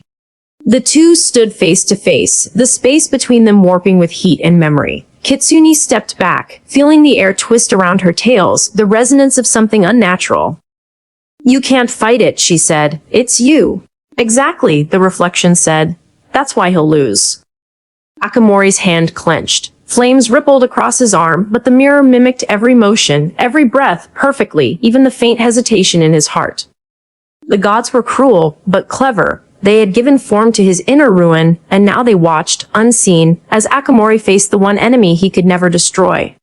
The mirror moved first, a blur of violet fire. The clash was silent, pure energy colliding with itself, light folding inward. Sparks erupted, and for a moment the two forms vanished into a cyclone of fire and shadow. Kitsune's voice broke through the roar. Akamori, you can't kill him. He's born from your ember. His answer came through gritted teeth. Then I'll burn the ember itself. He drove his palm forward, his fire piercing through the storm. The mirror caught the strike, and for an instant they locked eyes, identical, furious, broken. Without me, the reflection said, you are nothing. Without you, Akamori whispered, I am free. The explosion tore through the valley. Light consumed everything, too bright, too vast for the mortal eye. When the flames finally settled, Akamori knelt in the ash, his hand buried in the earth, the mirror gone, or so it seemed. Kitsune approached carefully. You did it.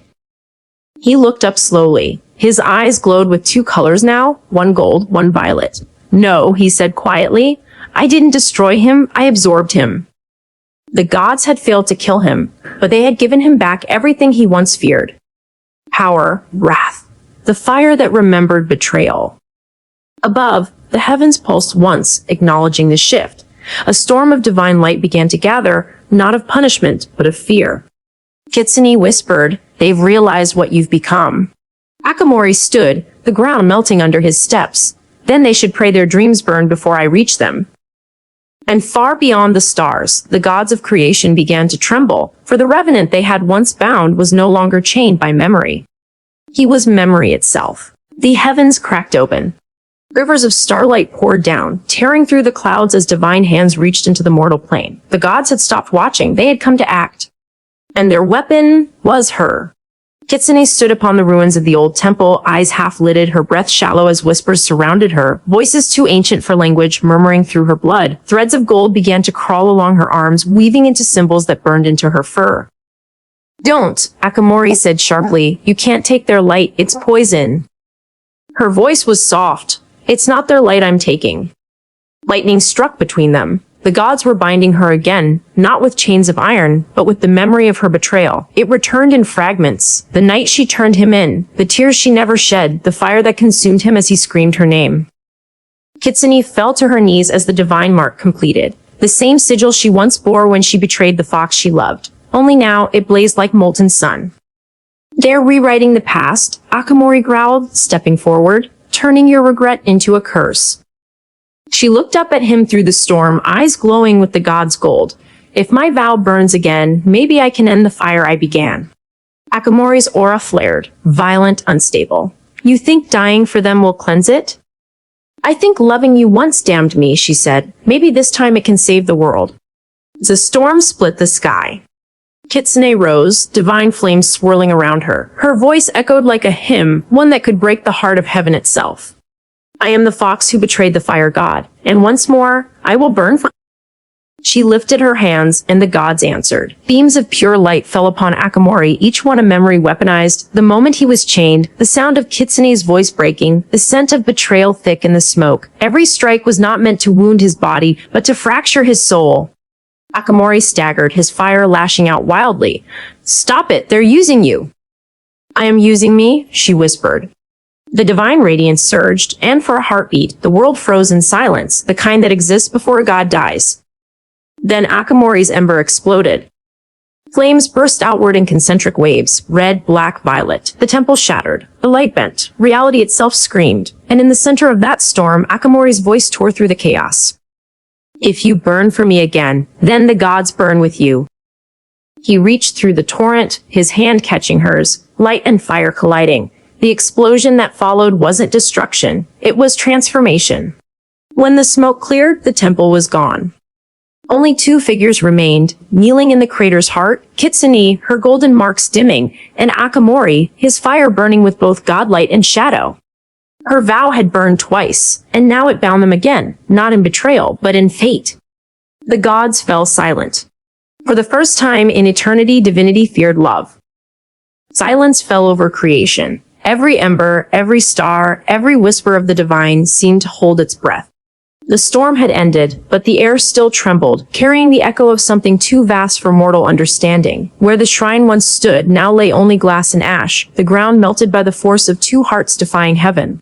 Akamori stood amid the ruin, smoke curling from his skin, fire threading through the cracks of his body like veins of molten gold. His eyes glowed faintly, not red, not amber, but something older, the hue of dawn before time began.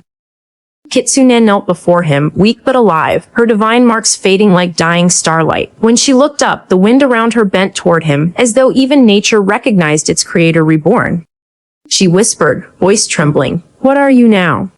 Akamori's answer was quiet, yet it shook the realm, what the gods feared most.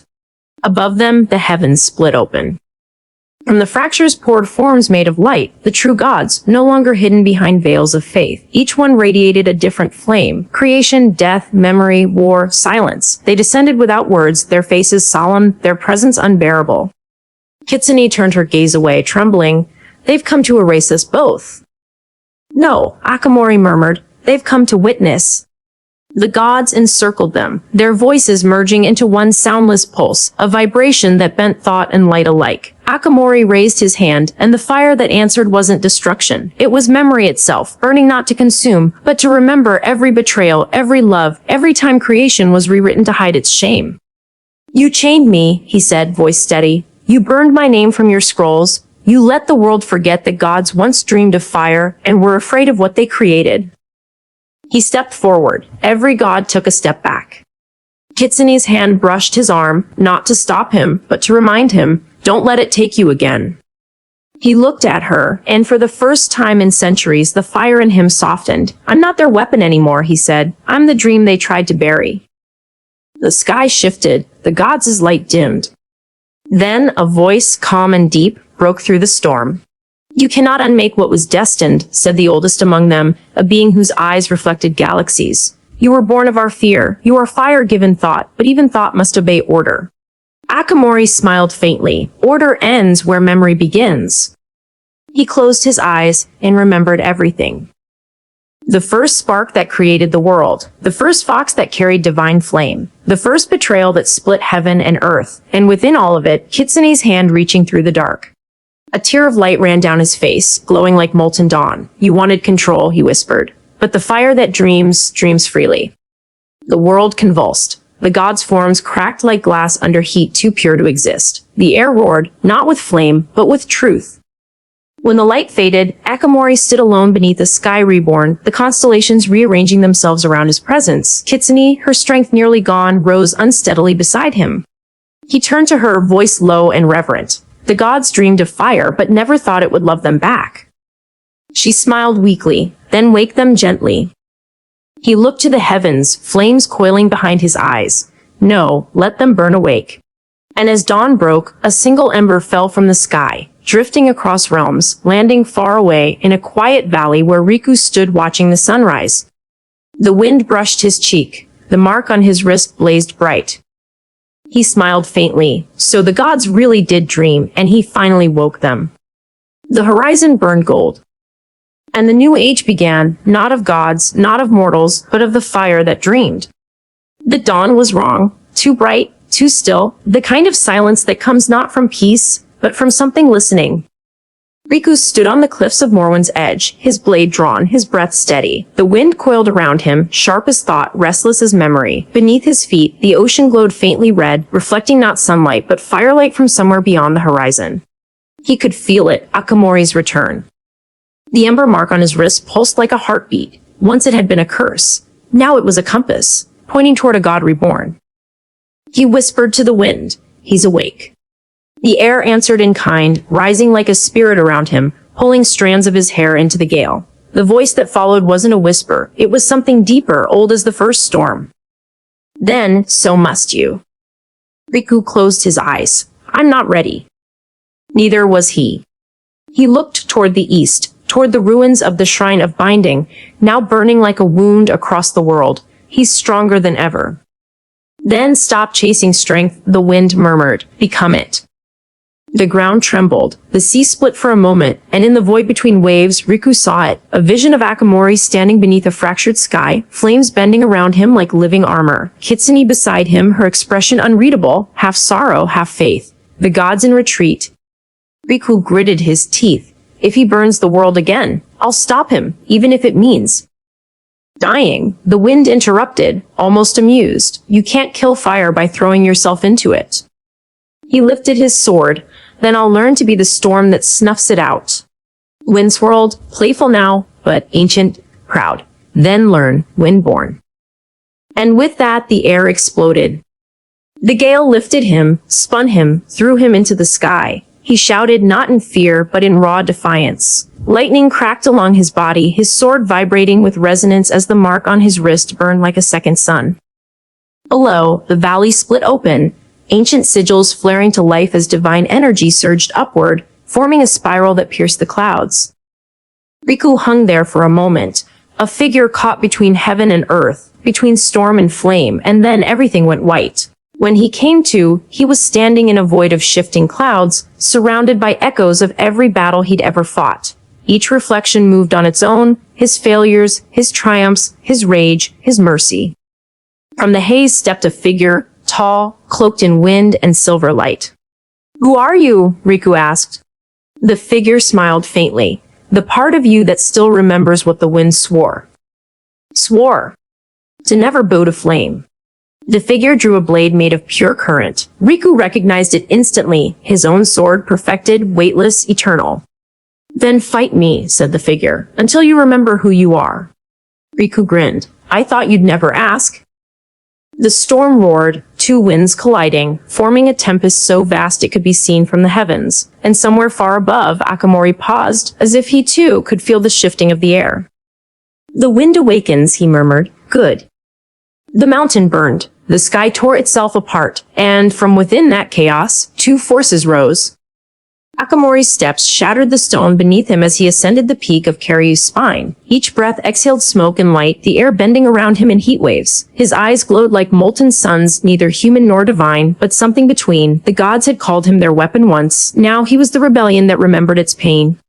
Above the clouds, thunder gathered. Lightning threaded itself through the red sky, forming a spiral that pulsed like a heartbeat. He stopped. "Riku," he said softly, almost with pride, "so the wind refuses to sleep." The clouds split open. Riku descended through the storm, carried by a column of roaring air. His cloak whipped wildly, his sword gleamed silver blue, alive with living current. When his boots touched the scorched ground, the fire didn't consume him. It parted reluctantly, almost respectfully, as if the flame itself recognized a worthy rival. Akamori smiled faintly. "You've grown." Riku steadied his blade. "You've changed." "Have I?" Akamori's voice was calm, yet thunder hummed beneath it. "Or have I only remembered what I am?" "You're not the same fire that saved us," Riku said. "This isn't strength, it's hunger." Akamori took one slow step forward. The ground cracked, veins of lava snaking outward from beneath his feet. "And what are you, Riku?" A whisper pretending to roar. Riku's sword flashed. The storm answered him. Wind collided with flame. The explosion tore through the mountainside, flinging molten shards into the clouds. Lightning and fire clashed in a furious dance, each blow carving symbols of chaos into the air. Thunder became their drum. The mountain became their altar. Akamori swung a burning fist. Riku caught it with a blade of air. The impact sent a shockwave through miles of sky, splitting the horizon in two, half crimson, half white. "You're still holding back," Akamori growled, "and you're still forgetting what it means to protect," Riku shot back. They blurred, two divine echoes of what the gods once feared. Each strike told a story: betrayal, trust, rage, forgiveness. Neither would yield. High above them, the divine watchers stirred, silhouettes of forgotten gods, faint and trembling. Their voices whispered across creation. The fire wakes, the storm rises, the dream begins again. Kitsune stood on the edge of the world, her tail swaying in the wind. The light of their battle painted her eyes in fire and lightning. Her voice trembled when she spoke. "So it begins." She felt both powers, Akamori's unbound fire and Riku's living storm, and for the first time in centuries, she could not tell which would save the world and which would end it. "Don't do this," she whispered, though neither could hear her. The mountain groaned, its heart melting, its veins cracking open. The battle had gone beyond mortal or divine measure. Every strike carried not power but memory. Riku drove his blade into the ground. The air screamed, forming a vortex that dragged the fire upward. Akamori answered by releasing his full flame, a sun blooming from his chest, roaring like the birth of a star. The clash silenced the world. When the light faded, both stood, burned, scarred, but unbroken, their gazes locked. No hatred, only recognition. They had seen each other's truth, and neither was ready to destroy it. Riku lowered his sword. "If you keep burning like this, even the gods will fade." Akamori looked toward the heavens, his fire dimming slightly. "Then let them fade." The wind stirred, neither agreeing nor denying. And far beyond them, in the sleeping realms of the gods, something ancient opened its eyes. The storm had faded, but the sky still trembled. Ash fell like snow upon the mountain's edge, whispering the aftermath of God's wrath. Fire slept beneath the broken stones. Lightning still hummed in the air like a wounded beast. And from the quiet, she emerged. Kitsune walked through the smoke, her steps silent, her nine tails drifting like ghostly banners. The wind bent around her, afraid to touch the sorrow in her aura. When she looked upon Akamori and Riku, both standing amidst ruin, her heart faltered. Two sons of destiny, two souls bound by the same fire, and she, the one who had betrayed them both. "Enough," she said softly. The word carried more weight than thunder. Both warriors stopped. Even the storm hesitated. Riku turned, panting. "Kitsune, do not speak." Her voice cut cleanly, not in anger, but in grief. "The heavens have already heard too much." Akamori's eyes, still burning faintly, lifted toward her. "You came," he said, voice calm but heavy, "after everything." She met his gaze, and for a moment time folded. The centuries between them dissolved. He saw her as she once was, the goddess who wept when she chained him. And she saw him as he became, the fire that never forgave. "I should have left you bound," she whispered. "At least then, the world would have known peace." "The world?" Akamori's voice deepened. "You mean the gods." She said nothing, only lowered her eyes. "Tell him," Riku demanded. "Tell him what really happened." Kitsune's tails flicked once as if struck. You do not understand. I understand enough, Riku snapped. He was betrayed not for mercy but for fear. The mountain groaned beneath them. Ancient seals glimmered faintly, half-broken symbols of divine punishment buried under the ash. Kitsune clenched her hands. The gods decreed it, she said quietly. They saw what he would become, fire that could devour even creation itself. Akamori's laugh was hollow, and you obeyed them. I loved you, she said sharply. Her voice cracked like glass. Do you think I wanted this? I begged them to spare you. They told me there was no salvation in fire, so I gave them my word, my soul, to bind you myself. The words hung between them like broken oaths. Riku looked away. So it was never justice, only fear. Kitsune closed her eyes. It was the only way to save him, to save everyone. Akamori stepped forward, his flame dimmed, not from anger but exhaustion. And what did it save, Kitsune? Look around you. The gods are dying, the world is ash, and your chains still burn on my skin. She trembled. I thought your fire would forget me.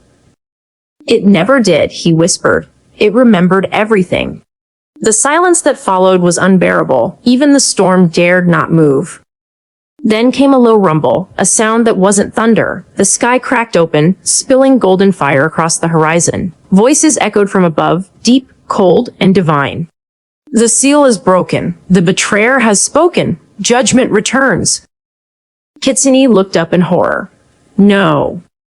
The heavens burned with awakening light. The gods who once dreamt had opened their eyes, and their gaze fell upon the three below. Akamori's ember flared in answer, like a defiant heartbeat. Then let them judge, he said. The mountain's ruins ignited once more, casting their shadows across the sky. Wind, flame, and foxfire intertwined, the beginning of another reckoning. Kitsune fell to her knees as divine fire rained around them. You don't understand, she whispered, tears burning through the ash. This time, they will not just chain you. Akamori looked toward the blazing heavens. Then I'll burn the sky before they do. The mountain roared to life, and the world of gods began to tremble. The heavens cracked open. Lightning ran like veins through the clouds, and the mountains answered with flame. Every living thing bowed or burned beneath the weight of the coming storm. The world was no longer a world, it was judgment made flesh. Akamori stood in the center of that storm, his cloak torn, his skin marked by the heat of divine fire. The ember in his chest pulsed like a heart that no longer beat for life but for reckoning. His eyes burned, twin infernos of gold and red, reflecting the gods who once chained him. He had returned from the ashes not to beg forgiveness, but to finish what was left undone. Around him, the ground bled molten fire. The sky screamed. The air warped under his rage as if the very world remembered what it feared most, the unbroken fire, the god who had learned to burn without mercy. Where are you, Riken? He roared into the void. You hid behind dreams and called yourself divine. You chained me, called it balance, you lied. His voice rolled across continents. Temples cracked, rivers turned to steam. Every whisper of faith shuddered as if the prayers of mortals had suddenly found no god listening. The heavens parted. Riken descended, not as light, but as the absence of it. His form shimmered between matter and divinity, the outline of a god too old for pity. Each step he took turned the storm still, as if reality itself waited for him to speak. I dreamed the world into balance, Riken said. You would burn it into memory. Akamori's smile was half mad, half tragic. Then dream your last dream. They collided. Fire met shadow. Heaven met earth. The air split like a wound, and from it poured the screams of dying stars. Mountains folded, oceans boiled. Every strike was history retold, every parry a god's heartbeat torn in half. Kitsune watched from the edge of the storm, her 9 tails whipping in the gale. She had once bound him, once believed she was saving him from himself. Now she saw what she had really done, birthed something the gods could no longer control. Her heart broke again. Akamori, she whispered, but the wind devoured his name. He turned, hearing her even through chaos. For an instant, beneath the ruin, his eyes softened. Kitsune, you gave me fire, then took it away. I learned to make my own. She stepped forward, tears burning as they touched her skin. Don't do this. The world won't survive another god's war. The world survived your mercy, he said. Let it learn from my wrath. Riken struck again, his blade a shard of starlight. Akamori met it with bare hands, catching it between his palms. The divine metal hissed, melting against his touch. He pulled Riken close, face to face, fire tonight. You fear me because I'm what you used to be, Akamori said, before you forgot how to bleed. Then he threw the god backward. The heavens shattered. The dream of the gods cracked open, spilling raw creation like molten glass across the sky. Every prayer, every song, every word ever spoken in the gods' name echoed back as screams of betrayal. Kitsune fell to her knees, the light of the divine realm breaking apart around her. She had seen empires fall, lovers turn to ghosts, and yet this ending, was beyond even her immortality. Raiken rose, eyes black with fury. Then burn, Akamori, burn your world, burn yourself. And Akamori answered with a voice like thunder torn from the soul of fire itself. I already did. He raised both hands, and the ember exploded. The storm became alive. The sky turned crimson. The gods screamed as their realm caught fire. When the light cleared, Akamori was on his knees, his body trembling, his power flickering like a dying star. Around him, the battlefield was silent, too quiet, as if the world had forgotten sound. Kitsune ran to him, the earth burning beneath her steps. She knelt beside him, her hands trembling as she touched his face. Akamori, she breathed, you'll destroy yourself.